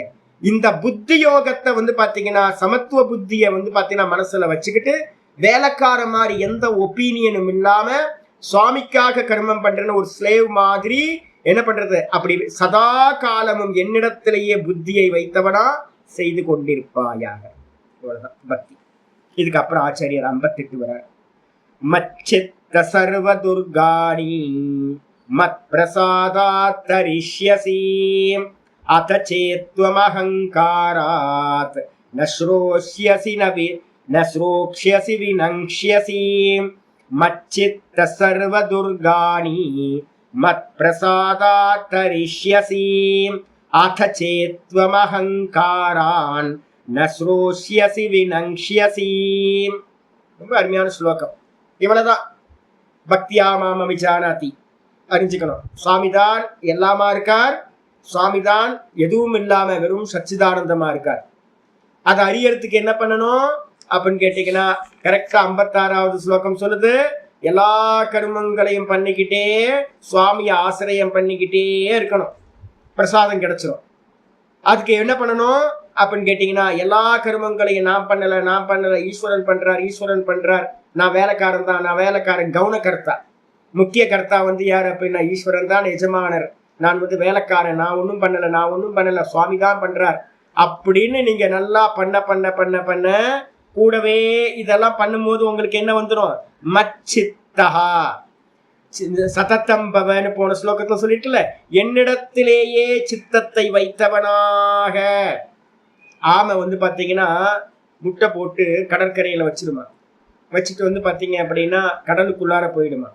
அது கடலுக்குள்ளார இருந்தாலும் கூட அதோட கவனம் எல்லாம் பாத்தீங்கன்னா அந்த முட்டையிலேயே இருக்குமா. அந்த முட்டையிலேயே கவனம் இருக்கிறதுனால கொஞ்ச நாள்ல அந்த முட்டை பாத்தீங்கன்னா பொறிஞ்சு குஞ்சுலாம் வந்துருமா, ஆமை குஞ்சுலாம் வந்துருமா. அதே மாதிரி பாத்தீங்கன்னா எந்த கர்மம் பண்ணிக்கிட்டு இருக்கும் போதும் அப்பப்போ என்ன பண்ணிக்கிட்டே இருக்கணும்னு கேட்டீங்கன்னா நிமிஷம் உள்ளுக்குள்ளார ஒரு ஈஸ்வர ஸ்மரணம் போயிட்டே இருக்கும். சுவாமி உனக்காக தான் பண்றேன், உனக்காக பண்ணிட்டு இருக்கேன், நீ என்ன கொடுக்குறியோ சரி, பிரசாதம் நல்லதோ கெட்டதோ எல்லாம் பிரசாதம் அப்படின்னு பாவிச்சு அப்ப மச்சித்தகம் வந்துடும். மெதுவா இம்ப்ளிமெண்ட் பக்தியை கொண்டு வந்துடணும். ஃபுல் டைம் பக்தனா மாறிடணும். எல்லா காலங்கள்லயும் சுவாமியவே நினைச்சவனா சததம் பவன் சொல்லியாச்சு. அப்படி இருக்கிறவனுக்கு சர்வ துர்காணி, துர்க்கம் அப்படின்னா கடந்து போவதற்கு அரிதா இருக்கக்கூடிய துக்கங்கள், சர்வ இன்னல்கள், எல்லா இன்னல்களையும் துக்கங்களையும் அவன் என்ன பண்றான், மத் பிரசாதா தரிஷ்யசி. ஏ அர்ஜுனா, என்னுடைய பிரசாதத்தினால இதை எல்லாத்தையும் கடந்து போவாய். வாஸ்தவத்துல இந்த உலகமும் இல்லை. நம்ம சதா சித்தத்தை வச்சு என்ன ஆயிடும்னு கேட்டீங்கன்னா, வெளியில இருக்கிறதெல்லாம் ஒரு டைம்ல என்ன ஆயிடும்னு கேட்டீங்கன்னா ஒரு இம்பார்ட்டன்ஸ் இல்லாம போயிடும். நல்லதோ கெட்டதோ எது நடந்தாலும் நம்மளை பாதிக்காத ஒரு நிலை வந்துடும். அப்போ சித்தத்தை பாத்தீங்கன்னா சத்தியமா இருக்க சுவாமியின் இடத்திலேயே வச்சோம் அப்படின்னா வெளியில நடக்கிற எந்த விஷயங்களும் நம்மளை பாதிக்காத நிலை வந்துடுச்சு அப்படின்னா நிர்விசார வைசாரத்யாத் அத்தியாத்ம பிரசாதனம். ஒரு ஸ்லோகம் பாத்தீங்கன்னா யோக சூத்திரத்துல இருக்கு. என்னன்னா இந்த சமாதிக்கு பேர் பாவ சமாதி அப்படின்னு பேரு. சுவாமிய அப்படியே பெரியவங்கள்லாம் பாத்தீங்கன்னா நாயன்மார்களும் ஆழ்வார்களும் பக்த மகான்கள் எல்லாம் இந்த பக்தியை பண்ணியிருக்காங்க. அப்படி பண்ண ஒரு டைம்ல என்ன ஆகும், பிராக்டிஸ் பண்ணி சித்தம் பாத்தீங்கன்னா பாவ சமாதிக்கு நினைச்சு யாரோ அடைய போறதில்ல, நம்ம தான் அடையணும். யாரோ ஒருத்தர் வானத்துல இருந்தெல்லாம் வரமாட்டாங்க. நம்மள மாதிரி சாதாரண ஆமாத்மி தான் பாத்தீங்க அப்படின்னா ஒரு பக்தரா பரிணமிச்சிருக்காங்க. அப்ப பாத்தீங்கன்னா மெதுவா இம்ப்ளிமெண்ட் பண்ணி ஒரு டைம்ல என்ன ஆயிரும், அப்படியே அதே நினைப்புலயே ஒரு பாவ சமாதி வந்துடும். அந்த பாவ சமாதி வரும்போது அதுக்கு பேரு நிர்விச்சாரம் அப்படின்னு பேரு. அந்த நிர்விச்சார சமாதியை ஒருத்தன் அடையிறான் அப்படின்னா அவனுக்கு வெளியில என்ன நடந்தாலும் தெரியாது. எப்படி நம்ம கண்ணப்ப நாயனார் பாவ சமாதியில தான் இருந்து கண்ணை தோண்டி வச்சார். கண்ணு வலிக்கு இல்லைங்க அப்படின்னா, கண்ணாவது இதெல்லாம் வாஸ்தவத்துல பொய். இந்த கான்சியஸ்னஸ் இந்த தேகத்தோட சிங்கா இருக்கும் போதுதான் தேகத்துல நடக்கிறதெல்லாம் இந்த நானுக்கு பாத்தீங்கன்னா அனுபவமாகுது. எப்போ இந்த தேகத்தோட இருக்கிற நான்ற சிங்க் பண்ணி இருக்கிறத பிரிச்செடுத்து உள்ளுக்குள்ளார இருக்க சுவாமியின் இடத்துலயே நான் வச்சிருக்கணும், சுவாமியோட சிங்க் ஆயிட்டேன் அப்படின்னா இந்த தேகத்தோட இருக்கிற கனெக்ஷன் என்ன ஆயிடும், போயிடும். அப்ப பாத்தீங்கன்னா இந்த தேகத்துக்கு என்ன நடந்தாலும், இந்த ஜெகத்துக்கு என்ன நடந்தாலும், மீராபாய் மாதிரி, கண்ணப்ப நாயனார் மாதிரி, கோரக்கர் மாதிரி, இது ஒரு கோரா கும்பர் மாதிரி ஆனந்தமா பாத்தீங்கன்னா உள்ளுக்குள்ளார இருந்துட்டு இருக்கலாம். அப்ப துக்கங்கள் பாத்தீங்கன்னா வெளியில இருக்கிறவங்களுக்கு தான் துக்கங்கள்லாம், கஷ்டப்படுறாரு, அது பண்றாரு அப்படின்னு இருக்கும். அவருக்கு பாத்தீங்கன்னா எந்த ஒரு துக்கங்களும் இல்லை. அவர் சுவாமியோட பிரசாதம் என்னன்னு கேட்டீங்கன்னா பரிபூரண விரக்த தன்மை வந்துடும். விரக்தன்னு அர்த்தம் இந்த ஜெகத்தோடைய தேகத்தோடைய எந்த சம்பந்தம் இல்லாமல் போய்விடும். இதுதான் பாத்தீங்கன்னா பிரசாதம்னு பேரு, அத்தியாத்ம பிரசாதம் அப்படின்னு பேரு. அந்த பிரசாதம் என்னது? பிரசாதே சர்வ துக்கானாம் ஹானிரஸ்யோபஜாயதே, 2வது சாப்டர்ல 65வது ஸ்லோகம் நினைக்கிறேன். அப்போ அங்க சொல்லியிருக்கு, பிரசாதம் கிடைச்சிருச்சு அப்படின்னா எல்லா துக்கங்களும் ரொம்ப சீக்கிரமா பாத்தீங்கன்னா ஹானி நாசத்தை அடைகின்றன. பிரசாதம் இது சித்த தெளிவு. அது எப்படி கிடைக்கும்? சுவாமியின் இடத்திலேயே மனசை வச்சாதான் கிடைக்கும். லோக்கத்துல விஷயம் மனசை வச்சோம் அப்படின்னா சஞ்சலமாயிர வேண்டியதுதான். அதனால சுவாமியின் இடத்திலேயே சித்தத்தை வச்சாதான் பாத்தீங்க அப்படின்னா பிரசாதம் கிடைக்கும் சொல்லியாச்சு. அத சேத்து துவம் அகங்காராத். பிறகு ஒருவேளை இப்ப நான் சொன்ன ரூட்டை நீங்க கேட்கல அப்படின்னா அந்த 18வது அத்தியாயத்தை திரும்ப திரும்ப கேளுங்க. இவ்வளவுதான் விஷயம். கர்மம், கர்மயோகம், ஞானம், ஞான நிஷ்டா, இவ்வளவுதான் விஷயம். அதுக்கு முக்கியமான சாதனம் இந்த பேஸ். ஆரம்பிக்கும் போதே கர்மயோகத்தை ஆரம்பிக்கணும் அப்படின்னா என்ன இருக்கணும்? ஈஸ்வரனோட பக்தி இல்லாம கர்மயோகம் பண்ண முடியாது. அப்ப பேஸ் எங்க இருந்து ஆரம்பிக்கிறீங்க? பக்தியில இருந்துதான் கர்மயோகம் வரும். பக்தி இல்லாதவனுக்கு கர்மயோகம் பண்ணவே முடியாது. அப்ப கர்மயோகம் பண்ணாதவனுக்கு பாத்தீங்கன்னா சித்தம் தெரியாது, ஞானம் கிடைக்காது, ஞான நிஷ்டையும் உண்டாகாது. அப்ப பேஸ் எது அப்படின்னா பக்தி. அப்ப இந்த பக்தி மூலமா கர்மம் பண்ணு, பக்தி மூலமா என்னையே நினைச்சுக்கிட்டு, பக்தி மூலமா ஞானத்தாட, பக்தி மூலமா சர்வம் ஈஸ்வரன் அப்படின்னு அறிஞ்சு அவ்வளவுதான், முடிஞ்சு போச்சு. இத நீ கேட்கல அப்படின்னா அதை சேர்த்து துவம் நீ பாத்தீங்கன்னா ஒருவேளை அதை சேர்த்து அப்படின்னா ஒருவேளை நீ அகங்காராத். நம்ம எல்லாம் புத்திசாலி இல்ல, நம்ம எல்லாம் நினைப்ப அப்படிதான் வச்சுக்கிட்டு இருக்கோம் மனசுக்குள்ள. எல்லாத்து புத்திலையும் நான் பெரிய கொம்பனா இருக்கும். என்ன மண்ணாங்கட்டி புண்ணாக்கு. என்ன பிரம்மாவே அல்பங்க. எத்தனை கோடி பிரம்மா வந்தாங்கன்னு தெரியும். எவ்வளவு பெரிய கிரியேஷன் இல்லை. இந்த கிரியேஷனை பண்ண பிரம்மாவே அல்பம். கோடிக்கணக்கான ஈஸ்வரனுக்கு முன்னாடி கோடிக்கணக்கான ஜீவர்கள் மாதிரி கோடிக்கணக்கான பிரம்மாக்கள். அனந்த கோட்டி பிரம்மாண்டம். ஒரு கோடி இல்லை, அனந்த கோட்டி பிரம்மாண்டம். இதுல நீங்களோ நானோ பாத்தீங்கன்னா கடுகு அளவு கூட இல்லை, ஒரு அணு அளவு கூட இல்லை. நம்மளாம் ஒரு பெர்சனே இல்லை சுவாமியோட இதுல. நம்மளாம் ஒண்ணும் இல்லை. இதுல பாத்தீங்கன்னா நமக்கு ஈகோ, அகங்காரம். என்ன அகங்காரம்? நான் எவ்வளவு படிச்சிருக்கேன் தெரியுமா, எனக்கு எவ்வளவு பெரிய புத்திசாலி தெரியுமா, எனக்கு இவ்வளவு இருக்கு அவ்வளவு இருக்கு, என் குடும்பம் என்ன பெரிய குடும்பம், நான் இவ்வளவு பெரிய சாதனை எல்லாம் பண்ணியிருக்கேன் அப்படின்னு ஒரு புண்ணாட்டும் ஒன்னுத்துக்கும் உதவாது. அதான் இங்க சொல்றாரு, ஒருவேளை நீ அகங்காரத்தினால நான் படிச்சேன், நான் பண்ணினேன் அப்படின்னு அகங்காரத்தினால நீ என்ன கேட்கறது? மாட்டுக்காரன் மாடு மேய்க்கிறவன் சொல்றதெல்லாம் நான் கேட்கணுமா? நான் எவ்வளவு பெரிய வீர, எவ்வளவு பெரிய புத்திசாலி, ஒரு மாடு மேய்க்கிற பாத்தீங்கன்னா யாதவன் சொல்றத நான் கேட்கறதையா அப்படின்னு பாத்தீங்கன்னா நீ நினைச்ச அப்படின்னா நான் சொல்றத கேட்கல அப்படின்னா. இப்ப நான் சொல்லியிருக்கேனே, கர்மயோகம், ஞானம், ஞான நிஷ்டா, இந்த ஸ்டெப்ஸ் கர்மம், கர்மயோகம், ஞானம், ஞான நிஷ்டா, இதுக்கு எல்லாத்துக்கும் பேசு பக்தியா மாம விஜானாதி. இந்த ரூலை நீ கேட்காம, இந்த விஷயத்தை நீ கேட்காம போன அப்படின்னா நாசத்தை அடைவாய். வினங்ஷியசி, அப்படியே வார்த்தை சொல்ற, நாசமா போவாய். அப்படிதான் வார்த்தை கேட்கும் போது இன்னும் சாமி நெகட்டிவா பேசுறீங்க. சுவாமி சொல்ற, யாரெல்லாம் பாத்தீங்கன்னா இந்த சுவாமியோட இந்த கட்டளையை ஃபாலோ பண்ணலையோ, பக்தியில இருந்து விலகி போறானோ, அவன் எல்லாம் பாத்தீங்கன்னா நாசத்தை அடைவாய். அர்ஜுனா, நீ கேட்கல அப்படின்னா நாசத்தை அடைவாய். என்ன சாமி நாசம்? திரும்ப வந்து பாத்தீங்கன்னா 84 லட்சம் யோனிலையும் சுத்திக்கிட்டே இருக்க வேண்டியதுதான். எத்தனை கோடி ஜென்மா தெரியாது. அப்படியே சுத்தி சுத்தி சுத்தி அது பாட்டுக்கு சம்சாரம் போயிட்டே இருக்கும். ஜனிப்போம், மரணிப்போம். ஜனிக்கிறதோ மரணிக்கிறதோ பிரச்சனை இல்லை, நடுவுல படுற அவஸ்தைகள்லாம் இருக்கே, கொஞ்சம் யோசிச்சு பாருங்க. ஐயோ, யூடியூபை எடுத்து பார்த்தீங்க அப்படின்னா அவ்வளோ அனிமல்ஸை பத்தி அவ்வளோ இருக்கு. என்ன சர்வைவலுக்கு எவ்வளோ கஷ்டம்ப்பா. சின்ன சின்ன சின்ன நம்ம அல்பமா நினைச்சுக்கிட்டு இருக்கோம், எவ்வளோ கஷ்டங்க. ஒரு பட்சி வந்து பார்த்தீங்கன்னா இன்னைக்கு காலையில வரும்போது ஒன்று பார்த்தேன். அப்பதான் குட்டி போட்டிருக்கு. ஒரு பட்சி வந்து பார்த்தீங்கன்னா குட்டி போட்டு 4-5 குட்டி இருக்கு. பட்சி என்ன பட்சின்னு தெரியல. ஒரு பெரிய பட்சி வந்து பார்த்தீங்கன்னா அதுக்கு இவ்வளோ பெரிய வாய் நீளமா இருக்கு. அது வந்து பார்த்தீங்கன்னா இந்த குட்டிங்கெல்லாம் எடுத்து எடுத்து சாப்பிடும். அடப்பாங்க, இந்த குட்டி பிறந்து வந்து பார்த்தீங்கன்னா 1 வாரம் இருக்கும், 4 நாள் 5 நாள் தான் இருக்கும். இதுங்களுக்கு சொந்தமா எதுவுமே பண்ண தெரியல. அம்மா அப்பா வந்து பார்த்தீங்கன்னா இங்கே இறந்துட போயாச்சு. அதுக்கு நடுவில் வந்து பார்த்தீங்கன்னா இதை வந்து ஹண்ட் பண்றதுக்கு வந்து ஒன்று அதுங்களுக்கு தன்னை வந்து சாப்பிட்றது கூட தெரிய மாட்டேங்குது. இது டம் டம் டம் டம்னு எடுத்து சாப்பிட்டுக்கிட்டே இருக்கு. ஐயோ, நம்ம தான் மனசுல நினைச்சுங்க. நீங்க ஏதோ அது வேற நான் வேறன்னு நினைக்காதீங்க. 84 லட்சம் யோனியும் நம்ம தான் பல முறை பிறந்துகிட்டே இருக்கிறோம். திரும்ப திரும்ப துக்கம், பெயின் பெயின் பெயின், ஒரே துக்கமயம். அப்போ வந்து பாத்தீங்க அப்படின்னா இந்த துக்கத்துல இருந்து தப்பிச்சு போகிறதுன்றது பக்தியினால மட்டும் முடியும். இல்லை அப்படின்னா நாசமா போவாய், திரும்ப திரும்ப பிறந்துகிட்டு இருப்பேன். சொல்லியாச்சு. 59வது ஸ்லோகம். யதஹங்காரமாஶ்ரித்ய நயோத்ஸ்ய இதி மன்யசே மித்யைஷ வ்யவசாயாஸ்தே மித்யைஷ வ்யவசாயஸ்தே பிரகிருதிஸ்த்வாம் வினங்க்ஷ்யதி.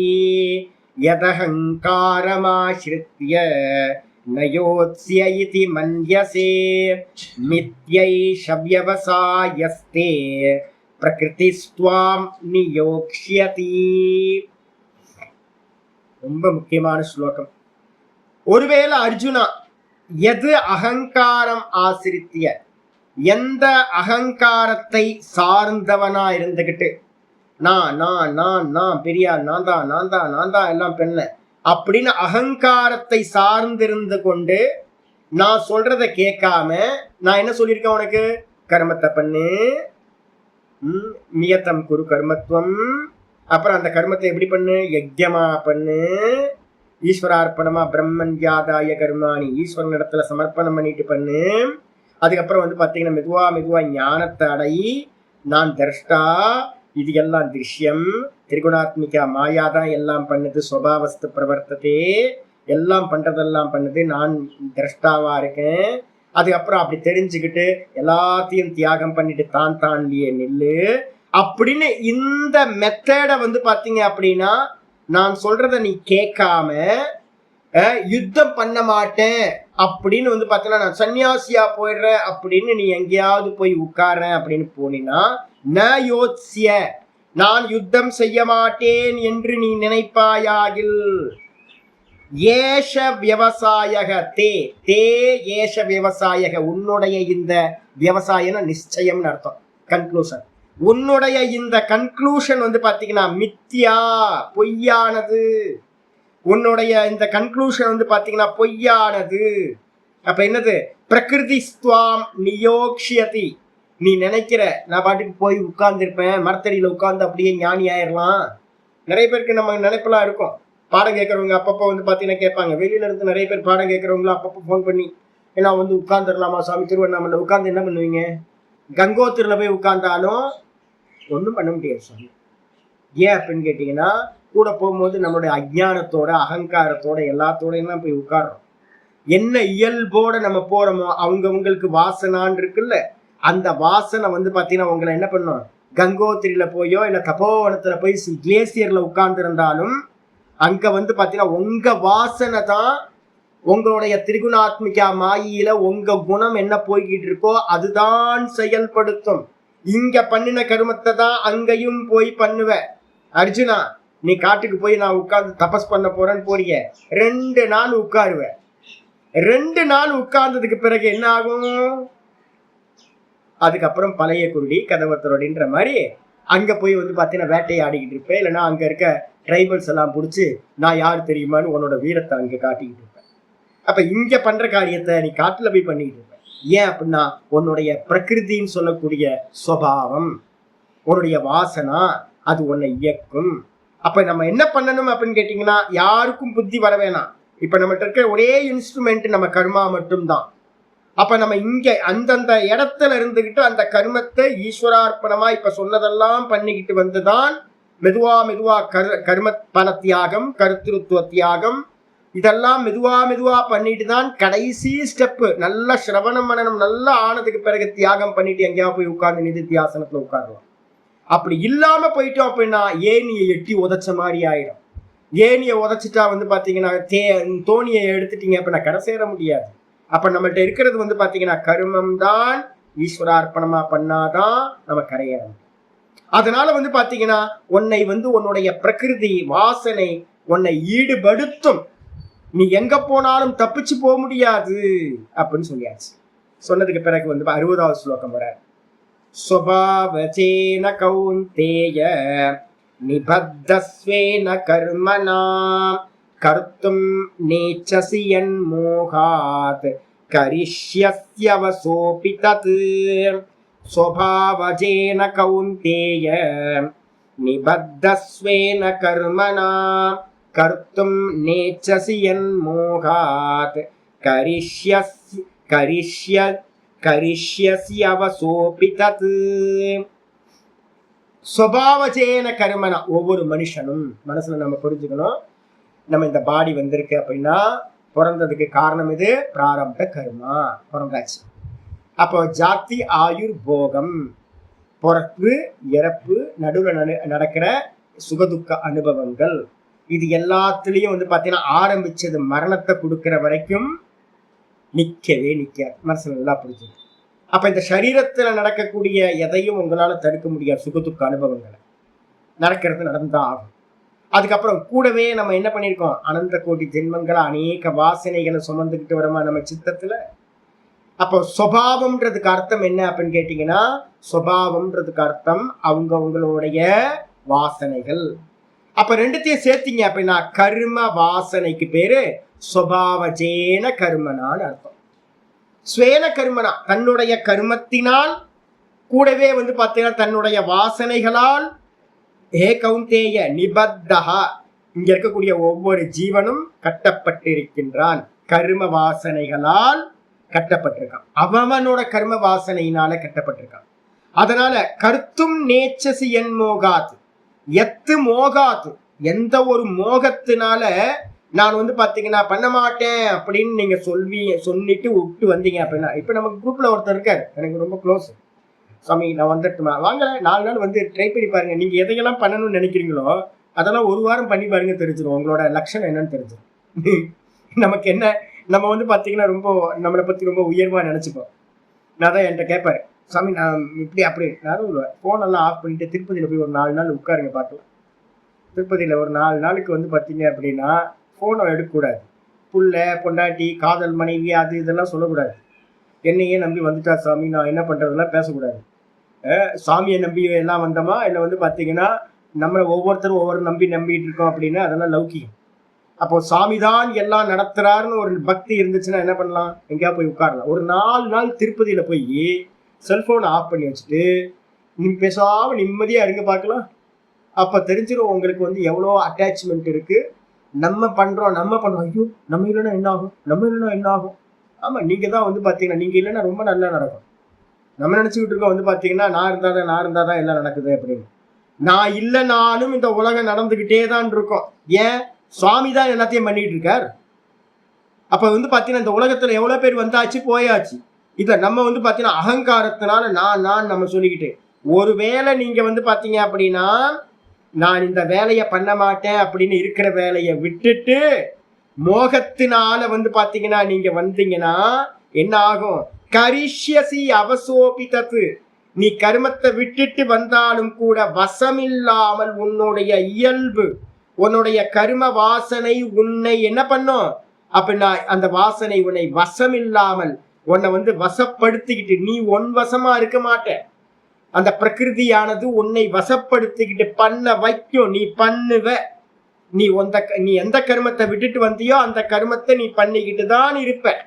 அப்படின்னு வந்து பாத்தீங்கன்னா இந்த ஸ்லோகம் சொல்றது. அப்ப என்ன அர்த்தம் கேட்டீங்கன்னா, மம மாயா துரத்தியா, மனசு நல்லா புரியுது. ஈஸ்வரனோட மாயையை கடந்து போக முடியாது. திரிகுணாத்மிகா மாயா, வாசனையை தாண்டி போறது ரொம்ப கஷ்டம்.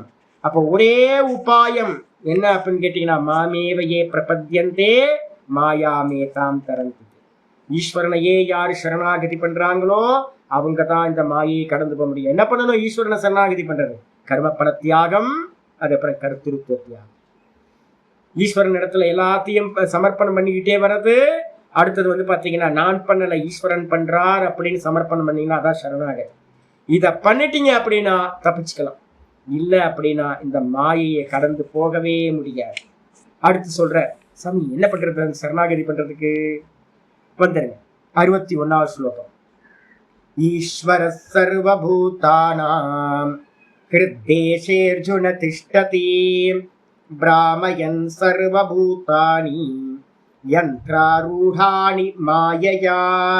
ஈஸ்வர சர்வபூதானாம் ஹிருத்தேஷேர்ஜுன திஷ்டதி பிராமயன் சர்வபூதானி யந்த்ராரூடானி மாயயா. இந்த ஸ்லோகத்தையும் அதிகமான முக்கியமான ஸ்லோகங்கள்ல ஒண்ணு. ஈஸ்வர சர்வபூதானாம், ஈஸ்வரன் எங்க இருக்காரு தேடி அலையாதீங்க. ஈஸ்வரன் எங்க இருக்காரு அப்படின்னு கேட்டீங்கன்னா, சர்வ ஜீவராசிகளும், சர்வ ஜீவராசி புழு பூச்சில இருந்து பிரம்மா வரைக்கும் சகல ஜீவராசிகளோட ஹிருத்தேஷே, ஹிருதயத்துக்கு உள்ளாரையும் எப்படி இருக்கார்? அகம் அகம் அகம்னு 10:20 வந்து பாத்தீங்கன்னா ஏற்கனவே இதை சொல்லியிருக்கார். அகமாத்மா குடாகேஷக சர்வபூதாசயஸ்திதா. 10:20 அப்படியே வார்த்தை இருக்கு. எல்லா ஜீவராசிகளோட ஹிருதயத்திலையும் நான் ஆத்மாவாக இருக்கின்றேன். அந்த ஆத்மாவும் இங்க என்ன சொல்றார்? எல்லா ஜீவராசிகளோட ஹிருதயத்திலையும் நான் ஈஸ்வரனா நான் இருக்கின்றேன். என்ன சாமி 10:20 வந்து நான் ஆத்மாவா இருக்கன்றாரு, இங்க சொல்றாரு ஈஸ்வரன் வந்து பாத்தீங்க அப்படின்னா ஹிருதயத்துல இருக்காரு அப்படின்றாரு. அப்படின்னு கேட்டீங்கன்னா வாஸ்தவத்துல என்னன்னா, ஈஸ்வரன் தான் உள்ளுக்குள்ளார அந்தர்யாமி. அந்த அந்தர்யாமி தான் ஏஷத ஆத்மா அந்தர்யாமி. நீ தான் அந்த அந்தர்யாமி, ஈஸ்வரனா இருக்க. நான் வேற அவன் வேற இல்லை. நான் வந்து ரிஃப்ளெக்ஷன், அந்த மனசு புத்தியில ரிஃப்ளெக்ஷன் ஆகிறேன். ஒரிஜினல் வந்து பாத்தீங்கன்னா உள்ளுக்குள்ளாரையே பார்த்துக்கிட்டு இருக்கார் சுவாமி. அப்ப வந்து பாத்தீங்கன்னா எந்த சலனமும் இல்லாம சுவாமி உள்ள இருந்து பார்த்துக்கிட்டே இருக்கார். ஒரிஜினல் ஆத்மா எங்க இருக்கார்? என்னை விட்டு ஒரு காலமும் விலகிறதே இல்லை. இந்த பிரதிபிம்பம் கேமரால தெரியறது, இந்த இதுல வந்து பாத்தீங்கன்னா மானிட்டர்ல தெரியறது, என்னை விட்டு விலகிறதே இல்லை. ஒரிஜினலா இருக்கிற என்னை விட்டு அதுக்கு தனி எக்ஸிஸ்டன்ஸ் இல்லை. அதே மாதிரி சுவாமியோட எக்ஸிஸ்டன்ஸ்ல தான் வந்து பாத்தீங்கன்னா நம்ம எல்லாரும் இருந்துகிட்டு இருக்கோம். அப்ப என்ன பண்ணணும்னு கேட்டீங்கன்னா, எல்லாத்தையும் யார் ஆட்டி வைக்கிறாருன்னா, பிம்பம் பிரதிபிம்பத்தை ஆட்டி வைக்குது. நான் கேமராவை பாக்குறேன், கையை தூக்கு, நான் கையை தூக்குனா அந்த கேமரால இருக்கிறதும் கையை தூக்குது, ஸ்கிரீன்ல இருக்கிறதெல்லாம் கையை தூக்குது. நான் தலையை இப்படி இப்படி ஆட்டினா ஸ்கிரீன்ல இருக்கிறது தலையை ஆடுது. சொந்தமா ஆடுமா? அதுக்கு கேமரால இருக்கிறது, அந்த மானிட்டர்ல தெரியறதெல்லாம் சொந்தமா ஆடாது. ஏன்? அதெல்லாம் நிழல், வெறும் சாயா, வெறும் வந்து பாத்தீங்கன்னா டூப்ளிகேட். இதே மாதிரி தான் நம்ம எல்லாம் டூப்ளிகேட், சுவாமியோட டூப்ளிகேட். நான் பண்றேன் நம்ம பண்ணல. உள்ள அவர் அசைஞ்சாதான் நம்ம அசைய முடியும். அவர் தான் ஆட்டி வைக்கிறார். ஒரு கண்ணை அமைக்கணும்னா கூட வந்து பாத்தீங்கன்னா அவர் இருக்கணும். அப்ப என்ன பண்றார்? ஈஸ்வர சர்வபூதானாம் ஹிருத்தேஷே அர்ஜுன திஷ்டதி. ஈஸ்வரன் எல்லா ஜீவராசிகளுக்கு உள்ளாரையும் உட்கார்ந்துகிட்டு, எப்படி உட்கார்ந்துருக்கார்? அந்தர்யாமி ரூபேன, அந்தர்யாமியா இருந்துகிட்டு என்ன பண்றாரு? அங்க இருந்துகிட்டு அவங்க வாசனை கர்மத்துக்கு ஏத்த மாதிரி, அவங்களோட அந்தந்த கர்ம வாசனைகளுக்கு ஏத்த மாதிரி பிராமயன் சர்வபூதானி. எங்க உட்கார்ந்துக்கிட்டு? எங்கேயோ கைலாயத்துல வைகுண்டத்துல உட்கார்ந்துட்டு ஆப்ரேட் பண்ணல. இப்ப வந்து பாத்தீங்கன்னா மோடி தான் இந்த ராஜ்யத்தை ஆள்றார். சரி, அவருக்கு எல்லாம் தெரியுமா? ஒன்றும் தெரியாது சாமி. இந்த ராஜாவா இருந்தாலும் கூட வந்து பாத்தீங்கன்னா எங்கேயோ ஒரு இடத்துல டெல்லியில உட்கார்ந்துக்கிட்டு இந்த என் தெருவுல வந்து பாத்தீங்கன்னா என்ன ப்ராப்ளம்னு தெரியுமா அவருக்கு? இங்க இருக்கிற ஆபீசர் ஆப்ரேட் பண்ண முடியுமா? முடியாது, தெரியாது, எதுவுமே தெரியாது. ஆனா வந்து பாத்தீங்கன்னா ஈஸ்வரன் வந்து பாத்தீங்கன்னா சர்வஜனா இருக்கான், சர்வசக்திமானா இருக்கான். ஏன் தெரியுங்களா? அவன் வந்து பாத்தீங்கன்னா எங்கேயோ கைலாயத்துல வைகுண்டத்துல இருந்துகிட்டு எல்லாத்தையும் ஆப்ரேட் பண்ணல, எல்லாத்தோட ஹிருதயத்துக்கு உள்ளாரையும் இருந்துகிட்டு பாவகிராகி ஜனார்தன நம்ம நினைக்கிற ஒவ்வொரு தாட்டையும் ஸ்கேன் பண்ணிக்கிட்டே இருக்கான், பார்த்துக்கிட்டே இருக்கான். அபிச்சாக்க சீதி உள்ள இருந்துட்டு பிரகாசப்படுத்திக்கிட்டே இருக்கான். பாரு பாரு, பண்ணு பண்ணு. சாட்சி ரூபத்துல இருந்துகிட்டு இருக்கான். அந்த சாட்சியா இருந்துகிட்டு, நிமித்தமா இருந்துகிட்டு, அவனோட சந்நிதியில தான் எல்லாம் ஆப்ரேட் ஆகுது. அப்ப அவன் என்ன பண்றான்? சந்நிதி மாத்திரமா இருந்துகிட்டு எல்லாத்தையும் பாத்தீங்கன்னா கர்ம வாசனைக்கு ஏற்ற மாதிரி ஆட்டி வைக்கின்றான். எப்படி? யந்திராரூடாணி மாயையா. ஒரு ஜாயிண்ட் வீல்ல பாத்தீங்கன்னா ஏறி உட்கார்ந்துக்கிட்டு ஆப்ரேட்டரோட பட்டனை ஆன் பண்ணோன்னு அது பாத்தீங்கன்னா சுத்த ஆரம்பிச்சு. அந்த ஜாயிண்ட் வீல்ல உட்கார்ந்து இருக்கவங்களுக்கு எந்த ஒரு சுதந்திரமும் இல்லை. நிப்பாட்டு நிப்பாட்டு நிப்பாட்டு, எனக்கு வயிற்றெல்லாம் கலக்குது, வாமிட்டு வருது, ஒன்றும் கேட்க மாட்டான். ஆப்ரேட்டர் ஆன் ஆஃப் சுவிட்ச் அவன் ஆஃப் பண்ணாதான், ஆன் பண்ணாதான் எல்லாம் நடக்கும். அது மாதிரி உள்ள பகவான் இருக்கார். இதை புரிஞ்சுக்கிறது தான் புத்தி வேணும்ன்றது. வேற எந்த புத்தியும் தேவையில்லை. இது பாத்தீங்கன்னா நம்மளோட சனாதன தர்மத்துல நீங்க பழைய புராணங்கள்லாம் படிச்சீங்கன்னா சாதாரண ஆட்களுக்கு கூட இந்த புத்தி இருந்துச்சு. நாம் பண்ணல, உள்ள இருந்து ஈஸ்வரன் பண்றார், அந்தர்யாமியா இருந்து பண்றார். இதான் ஞானம். இந்த புத்தி வந்துடணும். வந்ததுக்கு பிறகு என்ன பண்ணணும்? இந்த புத்தி ஒருத்தருக்கு வந்துருச்சு அப்படின்னா 62வது ஸ்லோகம் சொல்லுது. தமேவ சரணம் கச்ச சர்வபாவேன பாரத. தமேவ சரணம் கச்ச சர்வபாவேன பாரத. மத் பிரசாதாத் பராம் சாந்திம் ஸ்தானம். மத் பிரசாதாத் பராம் தத் பிரசாதாத் பராம் சாந்திம் ஸ்தானம் பிராப்ஸ்யசி சாஸ்வதம். தமேவ சரணம் கச்ச சர்வபாவேன பாரத. தத் பிரசாதாத் பராம் சாந்திம் ஸ்தானம் பிராப்ஸ்யசி சாஸ்வதம்.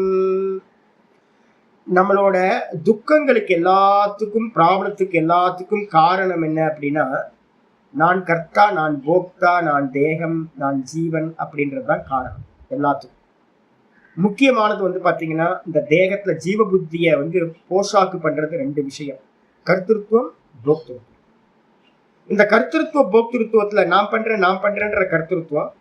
அப்ப நான் பண்றேன்னு பண்ற கர்மத்துக்கெல்லாம் அனுபவிக்கிறது நான் அனுபவிக்கிறேன்னு நம்ம அனுபவிச்சுட்டு இருக்கோம். அப்ப பாத்தீங்கன்னா இந்த கர்த்திருவத்தை விட்டுட்டோம் அப்படின்னா நமக்கு பாத்தீங்கன்னா போக்திருத்துவம் சித்திக்காது. அப்ப என்ன பண்ணணும்னு கேட்டீங்கன்னா, உள்ள இருக்கிற அந்தர்யாமி ஈஸ்வரன் தான் எல்லாத்தையும் பண்றார். இதை மட்டும் இல்ல, அந்தர்யாமி பிராமணம் ஏற்கனவே நம்ம பார்த்திருக்கோம். இந்த சூரியன் பாத்தீங்கன்னா சுத்தலாம் அப்படின்னா சூரியனுக்கு தெரியாது. சூரியனுக்குள்ளார ஒரு அந்தர்யாமி இருந்துட்டு சூரியனை சுத்த வைக்கிறான். அந்த அந்தர்யாமியோட சரீரம் தான் சூரியன். பூமியில இருந்துகிட்டு பூமிக்கு தெரியாம ஒரு அந்தர்யாமி பூமிக்குள்ளார இருக்கான். பூமிக்கு தெரியவே தெரியாது. பூமியை பாத்தீங்கன்னா உள்ள இருந்துகிட்டு எமையத்தி உள்ள இருந்துகிட்டு அவன் பாத்தீங்கன்னா அதை இயக்க வைக்கிறான். காத்துக்கு தெரியவே தெரியாது. காத்துக்குள்ளார ஒரு அந்தர்யாமி இருந்துகிட்டு காத்தையே சரீரமா வச்சுக்கிட்டு காத்தை இயக்கிக்கிட்டு இருக்கான். காத்துக்கு தெரியவே தெரியாது தனக்குள்ளார ஒருத்தன் இருக்கான்னு. அக்னிக்கு தெரியவே தெரியாது. அக்னிக்குள்ளார ஒரு அந்தர்யாமி இருந்துகிட்டு இருக்கான்னு அக்னிக்கு தெரியவே தனக்குள்ளார ஒருத்தன் இருக்கான்னு தெரியாது. இதே மாதிரி நம்ம மனுஷங்களா இருக்கிற எல்லாத்துக்கும் தெரியவே தெரியாது. கண்ணுக்குள்ளார கண்ணா, காதுக்கு காதா, மனசுக்கு மனசா, புத்திக்கு புத்தியா, ஒவ்வொரு அணுக்கும் பாத்தீங்கன்னா அணுக்கு அணுவா பாத்தீங்கன்னா அந்த பகவான் இருந்துகிட்டு என்ன பண்ணிட்டு இருக்காரு? எல்லாத்தையும் தன்னோட இச்சைப்படி நடத்துறார். அப்ப என்ன பண்ணணும்னு கேட்டீங்கன்னா ஈஸ்வர இச்சை. ஈஸ்வர இச்சை திரும்ப திரும்ப அதுக்குள்ளார வந்துரு. எது நடந்தாலும் மனசுக்குள்ளார ஒரு சாலிடா கொண்டு வாங்க, பிராக்டிஸ் பண்ணுங்க. சர்வபாவேன தமேவ சரணம் கச்ச சர்வபாவேன பாரத. பாரத என்னது? பிரகாசத்தில் மகிழ்வாயாக. உள்ள இருக்க கான்சியஸ்னஸ் பாத்தீங்கன்னா பிடிச்சுக்கும். உள்ள சுவாமி பாத்தீங்கன்னா சதா சாட்சியா இருக்க. அவரை பிடிச்சுக்கிட்டு என்ன பண்ணு அப்படின்னா தமேவ சரணம் கச்ச, அவரையே சரணாகதி பண்ணு. அப்பதான் இந்த மாயாவை கடந்து போக முடியும். எப்படி சரணாகதி பண்றது? சர்வபாவேன, எல்லா பாவத்தினாலும். பாவம்னா தன்மை. எல்லா தன்மையிலும். என்ன தன்மை? காயேன வாச்சா மனசா.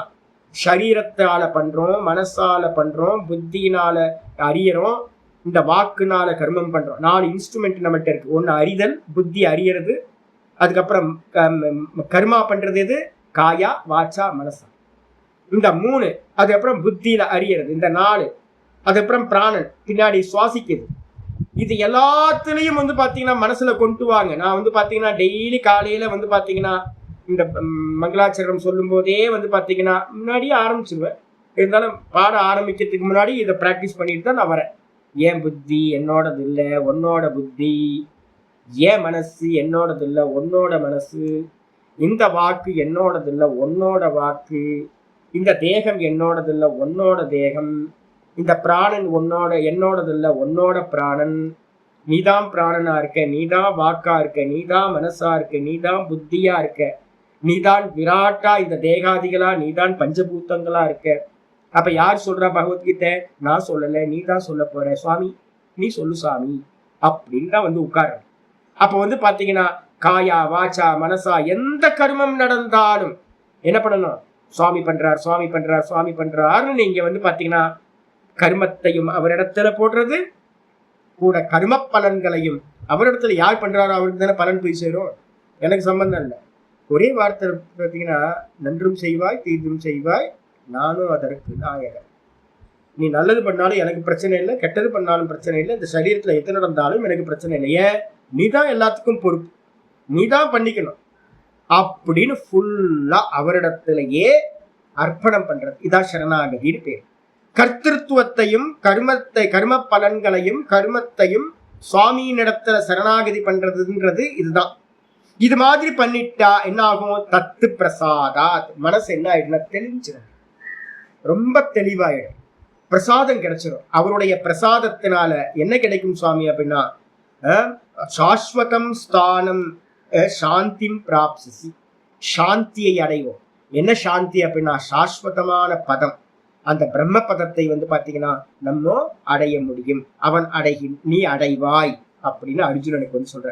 அப்ப என்ன பண்ணணும்? தமேவ சரணம் கச்ச சர்வபாவேன பாரத். நின்னா நிமிந்தா உட்கார்ந்தா எமச்சா எல்லாத்துலயும் வந்து பாத்தீங்கன்னா நான் பண்றேன் நீ பண்ற சுவாமி, நீ பண்றேன்னு கொண்டு வாங்க. இதுதான் சரணாகதி தத்துவம். எது கிடைச்சாலும் வந்து பாத்தீங்கன்னா ஓ இச்சை சாமி, ஓ இச்சை ஈஸ்வர இச்சா, உன்னோட இச்சை என்ன நடக்குதோ நடக்கட்டும் அப்படின்னு எல்லாத்திலையும் பலன் எல்லாத்தையும் பிரசாதமாகும். கர்மத்தை எல்லாத்தையும் நீ பண்ற அப்படின்னு கொண்டு வந்துட்டீங்கன்னா இதான் சர்வபாவத்திலையும் பகவான சரணாகதி பண்ற. சொன்னதுக்கு பிறகு வந்து பாத்தீங்கன்னா 63வது ஸ்லோகம் வருது. இதி தே ஞானமாக்கியாதம் குஹ்யாத் குஹ்யதரம் மயா விம்ருஷைததசேஷேன யதேச்சசி ததா குரு இதி தே ஞானமாக்கியாதம் குஹ்யாத் குஹ்யதரம் மயா விம்ருஷைததசேஷேன யதேச்சசி ததா குரு. முடிச்சுட்ட, பகவத்கீதை முடிஞ்சு போச்சு. உங்களுக்கு உபதேசம் எல்லாம் முடிஞ்சு போச்சு. ஆச்சாரி சொல்றார், இதி 55 இது வரைக்கும் பக்தியா மாம் அபிஜானாத்திலிருந்து இந்த போன ஸ்லோகம் வரைக்கும் சொன்னனே, இதான் ரகசியம். கீதாவோட ரகசியம் இதுதான். ஈஸ்வரன் உள்ள இருக்கார், எல்லாத்தையும் ஆட்டி வைக்கிறார், நாம் பண்ணல அப்படின்னு சர்வ கர்மங்களையும் பகவானிடத்துல சமர்ப்பணம் பண்ணிட்டு பேசாம சும்மா இருக்கணும். இதான் ரகசியம். இது தே இந்த விதமா உனக்கு தே ஞானம், இதான் ஞானம். நான் பண்ணல, நான் கர்த்தா இல்லை, இதான் ஞானம். இந்த ஞானமானது ஆக்கியாதம், உனக்கு நல்லா சொல்லப்பட்டது. குஹ்யாத்து குஹ்யதரம், இந்த ஞானம் எப்படிப்பட்டது? ரகசியங்களுக்கெல்லாம் மிகவும் ரகசியமானது. மயா ஆக்கியாதம், என்னால் உனக்கு இந்த ரகசியத்தில் ரகசியமா இருக்கிற ஞானம் சொல்லப்பட்டது.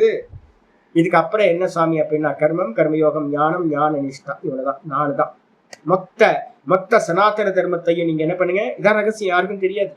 இந்த 4 ஸ்டெப்ஸ் நம்ம சொல்றோம் பாத்தீங்களா, இதுக்குள்ளார எல்லாம் வந்துடும். மொத்த கர்ம காண்டம் எங்க வந்துடும் அப்படின்னா கர்மத்துல வந்துடும். நியத்தம் குரு கர்ம வந்துடும். அதுக்கப்புறம் கர்மயோகத்தை, மொத்த உலகத்துல நடக்கிற எல்லா கர்மயோகத்தையும் கொண்டு வந்து கர்மயோகத்துக்குள்ளார கொண்டு வந்துடுவோம். அதுக்கப்புறம் வந்து பாத்தீங்கன்னா ஞானம், அவ்வளவுதான். ஞானம்னா என்ன சுவாமி? வேற எதுவும் இல்லை, திரஷ்டா. சுவாமி தான் உள்ள திரஷ்டாவா இருக்கார். அவருக்கு அந்நியமா இருக்கிறதெல்லாம் திருஷ்யம் எல்லாம் மாயா, வெறும் இல்யூஷன். இதுதான் ஞானம். அதுக்கப்புறம் தான்லயே நிக்கிறது தான் ஞான நிஷ்டா.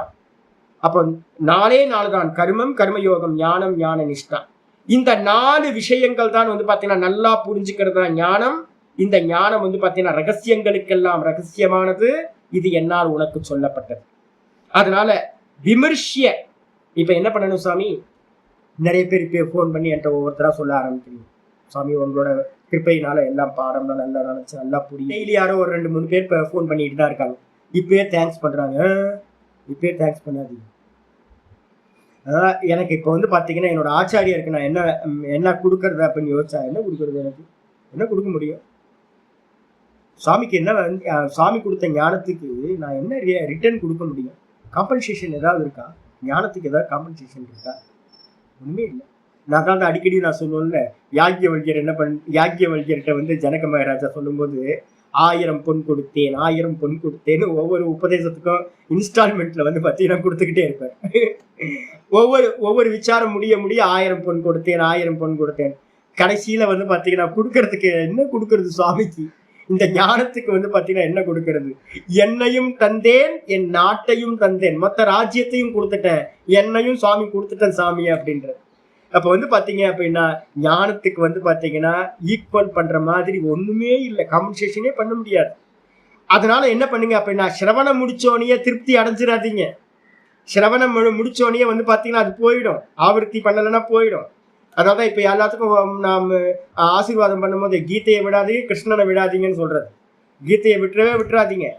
இது வந்து பாத்தீங்கன்னா சம்சாரத்தை நாசம் பண்ற வரைக்கும் நீங்க திரும்ப திரும்ப திரும்ப ஆவர்த்தி பண்ணிக்கிட்டே இருங்க. விமர்சிய ஏத்தத்து அசேஷேன, மிச்சமில்லாம 18 அத்தியாயத்தையும் வந்து பாத்தீங்கன்னா திரும்ப திரும்ப திரும்ப விமர்சிய அப்படின்னா நன்றாக விசாரம் செஞ்சு மனனம் பண்ணி, சிரவணம் ஆயிடுச்சு நல்லா வந்து பாத்தீங்கன்னா மனனத்தை பண்ணுங்க. நீங்க கன்க்ளூஷனுக்கு வாங்க, என்ன சொல்ல வருது, நான் என்ன பண்ணணும்னு ஒரு தெளிவு வரணும். கர்த்திருவ மோகம் போகணும், அதுக்கப்புறம் ஈஸ்வரனை பத்தின மோகம் போகணும், அப்புறம் ஜீவனும் பிரம்மமும் வேற வேறன்ற அந்த மோகம் போகணும். இந்த 3 மோகங்களும் 18 அத்தியாயத்துல போகணும். நல்லா விமர்சிய, நல்லா விசாரம் பண்ணிட்டு, எப்படி அசேஷேன மிச்சமில்லாமல், பாண்டித்யம் நிர்வித்ய பால்யேன திஷ்டாசே, நல்ல சிரவணத்தை மிச்சமில்லாமல் பண்ணி மனனத்துக்கு போகணும். மனனம்ன்ற பால்யத்தையும் மிச்சமில்லாமல் செய்து, பால்யம் ச பாண்டித்யம் ச பால்யம் ச நிர்வித்ய, நல்ல சிரவணத்தையும் மனனத்தையும் மிச்சமில்லாமல் பண்ணி, அதான் இங்க அசேஷேனன்ற வார்த்தை கொடுக்குறார், மிச்சமில்லாமல் பண்ணி. அப்போ ஒரு கன்க்ளூஷன் வந்துடும். இப்ப மிச்சம் இல்லாம பண்ணியாச்சு, இப்ப என்ன பண்ணணும்? சிரவண மனனத்தை மிச்சம் இல்லாம பண்ணா என்ன தெரியுங்களா பண்ணணும்? இப்ப எனக்கு ஏதாவது சுவாமி உங்களுக்கு ஏதாவது பண்ண வேண்டியது இருக்கா? எங்கேயாவது போகணுமா சாமி? கைலாய் போகலாமா சாமி? ஒரு காலத்துல கைலாஸ் போறதுக்காக பாஸ்போர்ட்லாம் எடுத்தேன், அதுக்கப்புறம் எடுக்கிறத விட்டேன். இப்ப எனக்கு ஏதாவது இருக்கா? கைலாசத்துக்கு போகலாமா, சிவபெருமானை பார்க்கலாமா அப்படின்னா, சிவபெருமானை பார்க்கறது, சிவபெருமானை எங்க பாக்குறது? உள்ளுக்குள்ளார சதா குறிச்சுக்கிட்டே இருக்காரு, அந்தர்யாமியா இருக்காரு. சுவாமி தான் அந்தர்யாமியா இருக்கார். சுவாமிக்கு என்னையுமா இல்லை. நான் எங்க போய் கைலாயத்தை போயிட்டு வந்து பாத்தீங்கன்னா சுவாமியை பார்க்க போறதா? எங்க போய் பாக்குறது? எங்கேயாவது போய் எதையாவது பார்க்கலாமா? ஒன்றும் இல்லை, ஒன்றும் பார்க்க வேணாம். இப்போ வந்து பார்த்தீங்கன்னா சிரவணம் மனனம் நல்லா தீர்மானம் ஆச்சுன்னா என்ன தெரியும் உங்களுக்கு? ஆத்மஸ்வரூப அவஸ்தானம் மட்டும்தான் பண்ண வேண்டாம், நானா நிற்கிறது மட்டும்தான் எனக்கு பண்ண வேண்டியது அப்படின்னு ஒரு கன்க்ளூஷன் வந்தோம். அதை தான் இங்கே சொல்றாரு. இப்போ கன்க்ளூஷன் எடுக்காதீங்க. நான் யாராவது கேட்டா இப்போ எதுவும் சொல்லாதீங்க, இன்னும் மனனம் பண்ணுங்க. மனனம் பண்ணதுக்கு பிறகுதான் வந்து பாத்தீங்கன்னா நம்ம என்ன பண்ணணும்ன்றது ஒரு தெளிவுக்கு வருவோம். சிரவணத்துல ஓரளவு ஞானம் கிடைச்சிடும், ஓரளவு நம்மளால பண்ண முடியும். இந்த மனனம் அதிகமாகத்தான் உங்களுக்கு வந்து பாத்தீங்கன்னா நாம் பண்றதுல எல்லாத்தையும் ஒரு தீர்க்கமா இயல்புக்கு என்ன பண்ணணும்ன்றது கரெக்டா பண்ண முடியும். உங்களுக்கு நிறைய இடத்துல மனனம் காலிங்க. நிறைய பேர் மனனமே பண்ணல, நிவிற்த்தியா மனனம் பண்ணல, எல்லாம் பிரவருத்தியாவே. இந்த என்ன பண்ணிட்டாங்கன்னு கேட்டீங்கன்னா நிறைய இடத்துல எங்க ஆச்சரியர் அடிக்கடி சொல்லுவார், லோக சங்கிரகம் யாரு பண்ணுவாங்க அப்படின்னு கேட்டீங்கன்னா சாதகனா இருக்கிறவன் பண்றது கர்மயோகம். அதுக்கப்புறம் அடைய வேண்டியது எல்லாத்தையும் அடைஞ்சவனை வச்சுக்கிட்டு ஈஸ்வரன் அந்த சரீரத்தை வச்சுக்கிட்டு லோக சங்கிரகம் பண்ணுவார். ஞானி ஆயிட்டோம் அப்படின்னா லோக சங்கிரகம், சாதகனா இருந்தோம் அப்படின்னா கர்மயோகம். நீங்க பரோட்ச ஞானத்தை அடைஞ்சவன் என்ன பண்ணணும்? அபரோக்ஷ ஞானத்துக்காக மனனத்தை பண்ணணும், நிதித்தியாசனத்துக்கு போகணும். ஆனா என்ன ஆயிடுச்சு தெரியுங்களா? லௌகிகத்துல சிரவணம் பண்ணோனே தன்னை ஞானின்னு நினைச்சுக்கிட்டு, சப்த ஞானத்தை வச்சுக்கிட்டு ஞானின்னு நினைச்சுக்கிட்டு பெரிய பெரிய இன்ஸ்டிடியூஷன்லாம் கிரியேட் பண்ணியாச்சு. மனனத்துக்கும் போகல, நிதித்தியாசனத்துக்கும் போல அனுபூதியே ஆறு. ரமணர் மாதிரி வந்து பாத்தீங்கன்னா அங்கங்க வந்து பாத்தீங்கன்னா கொஞ்சம் பேர் அங்கங்க அனுபூதிமான்களா இருந்தவங்க எல்லாம் டைரக்டா கரெக்டா போயிருப்பாங்க அந்த ப்ராசஸ். அப்ப வந்து பாத்தீங்கன்னா நம்ம சிரவண மனனம் பண்ணதுக்கு பிறகுதான் தெரியும் இந்த ஜெகத்து எல்யூஷன், சொப்பன ஜெகத்து, மாயாமயம், இங்க பண்றதுக்கு ஒண்ணுமே இல்லை, நானா நிக்கிறது மட்டும்தான் மோட்ச சாதனம் அப்படின்னு தெரிஞ்சு மேதாவி சின்ன சம்சயா 18:10 சொல்லியிருக்கு. அந்த சந்தேகம் எல்லாம் நீங்கி போயிடும், இந்த ஜெகத்து உண்மை இல்லை அப்படின்னு தெரிஞ்சு அப்போ விமர்சிய ஏத்தத்து அசேஷேன மொத்த பகவத்கீதையும் நன்றாக மிச்சமில்லாமல் விசாரம் செய்து பிறகு என்ன பண்ணு, யதா இச்சசி தத், அதுக்கப்புறம் நீ என்ன நினைக்கிறியோ, உனக்கு என்ன விருப்பம் இருக்கோ அதை செய்வாயாக. அப்போ அதுக்கப்புறம் தப்பு வருமா? நல்லா சிரவணத்தை பண்ணதுக்கு பிறகு மனனத்தை நல்லா பண்ணினீங்கன்னா தப்பு வருமா? வராதா? வரவே வராது. மனனத்தை பண்ணாம டிசிஷன் மேக் பண்ணீங்கன்னா, சரியா சிரவணம் நடக்காம நம்ம நினைச்சிட்டு இருக்கோம் ஸ்தூல சிரவணம் சூக்ஷ்ம சிரவணம், ஸ்தூல மனனம் சூக்ஷ்ம மனனம் ரெண்டும் இப்படி இருக்கு. நம்ம ஒரு வாட்டி கேட்டாலும் பகவத்கீதையோ வேதாந்தமோ ஒரு வாட்டி கேட்டாலும் நம்ம மரமண்டைக்கு புரியாது, சரியா ஒரு பிக்சர் கிடைக்கவே கிடைக்காது. அப்ப திரும்ப திரும்ப சிரவணம் பண்ணணும். சிரவணம் பண்றவே அதுக்கே நிறைய டைம் எடுக்கும் உங்களுக்கு. மனனம் பண்ண ஒரு ஃப்ரேமுக்குள்ளார எல்லாத்தையும் வந்து பாத்தீங்கன்னா டேலி பண்ணி வச்சுட்டீங்க அப்படின்னா அப்பதான் உங்களுக்கு தெரியும், ஓ இவ்வளவுதான் இந்த உலகம் வந்து பாத்தீங்கன்னா ஏகப்பட்ட விஷயங்களை கைய கால பிடிச்சி இருக்கும். அப்ப எதுவுமே மோகம் வராம ஒரு நிலை வந்துடும். அப்ப முடிவு எடுத்தோம் அப்படின்னா நமக்கு என்ன பண்ணணும்னு தெரியும், சொரூப அவஸ்தானம் மட்டும்தான் பண்ண வேண்டியது. அதான் இங்க சொல்றாரு. ஆமா, சொல்லப்பட்டதை வந்து எல்லாத்தையும் அர்த்தங்கள் எல்லாத்தையும் நல்லா கன்க்ளூஷன் பண்ணி சாரம் எடுத்து இதுதான் அப்படின்னு நிச்சயத்துக்கு வா வந்து யதா இச்சசி ததா குரு, எந்த விதமா நீ விரும்புகிறாயோ அதை செய்வாயாக அப்படின்னு சொல்லியாச்சு. அப்ப என்ன அர்த்தம் கேட்டீங்கன்னா, உங்களுக்கு 55 பக்தியா மாமபி ஜானாத்திலிருந்து இந்த 63வது வரைக்கும் இருக்கிறது ரகசியத்திலும் மிகவும் ரகசியம் சொல்லியாச்சு. மீதியை நம்ம நாளைக்கு பார்க்கலாம். ஓம் பூர்ணமத பூர்ணமிதம் பூர்ணாத் பூர்ணமுதச்யதே பூர்ணஸ்ய பூர்ணமாதாய பூர்ணமேவாவசிஷ்யதே. ஓம் சாந்தி சாந்தி சாந்தி. ஹரி ஓம் ஸ்ரீ குருப்யோ நமः. ஹரி ஓம். ஓம் ஸ்ரீ கிருஷ்ணாய பரமாத்மனே நமः. ஸ்ரீ கிருஷ்ண கிருஷ்ண கிருஷ்ண காயேன வாசா மனசேந்திரியைர்வா புத்தியாத்மனா வா பிரகிருதே ஸ்வபாவாத் கரோமி யத்யத் சகலம் பரஸ்மை நாராயணாயேதி சமர்ப்பயாமி. ஓம் தத்சத். இது பரபிரம்மார்ப்பணமஸ்து. ஹரி ஓம் ஹரி ஓம். நம்ம இந்த காயேன வாச்சா மந்திரம் சொல்றோம்ல, இதை உணர்ந்து புரிஞ்சு உணர்ந்து பண்ணணும்னா தமேவ சரணம் கச்ச சர்வபாவேன பாரத் வந்துடும். எல்லா விதத்திலையும் சுவாமியை வந்து பார்த்தீங்கன்னா சரணாகதி பண்ணுறோம். நாராயண நாராயண.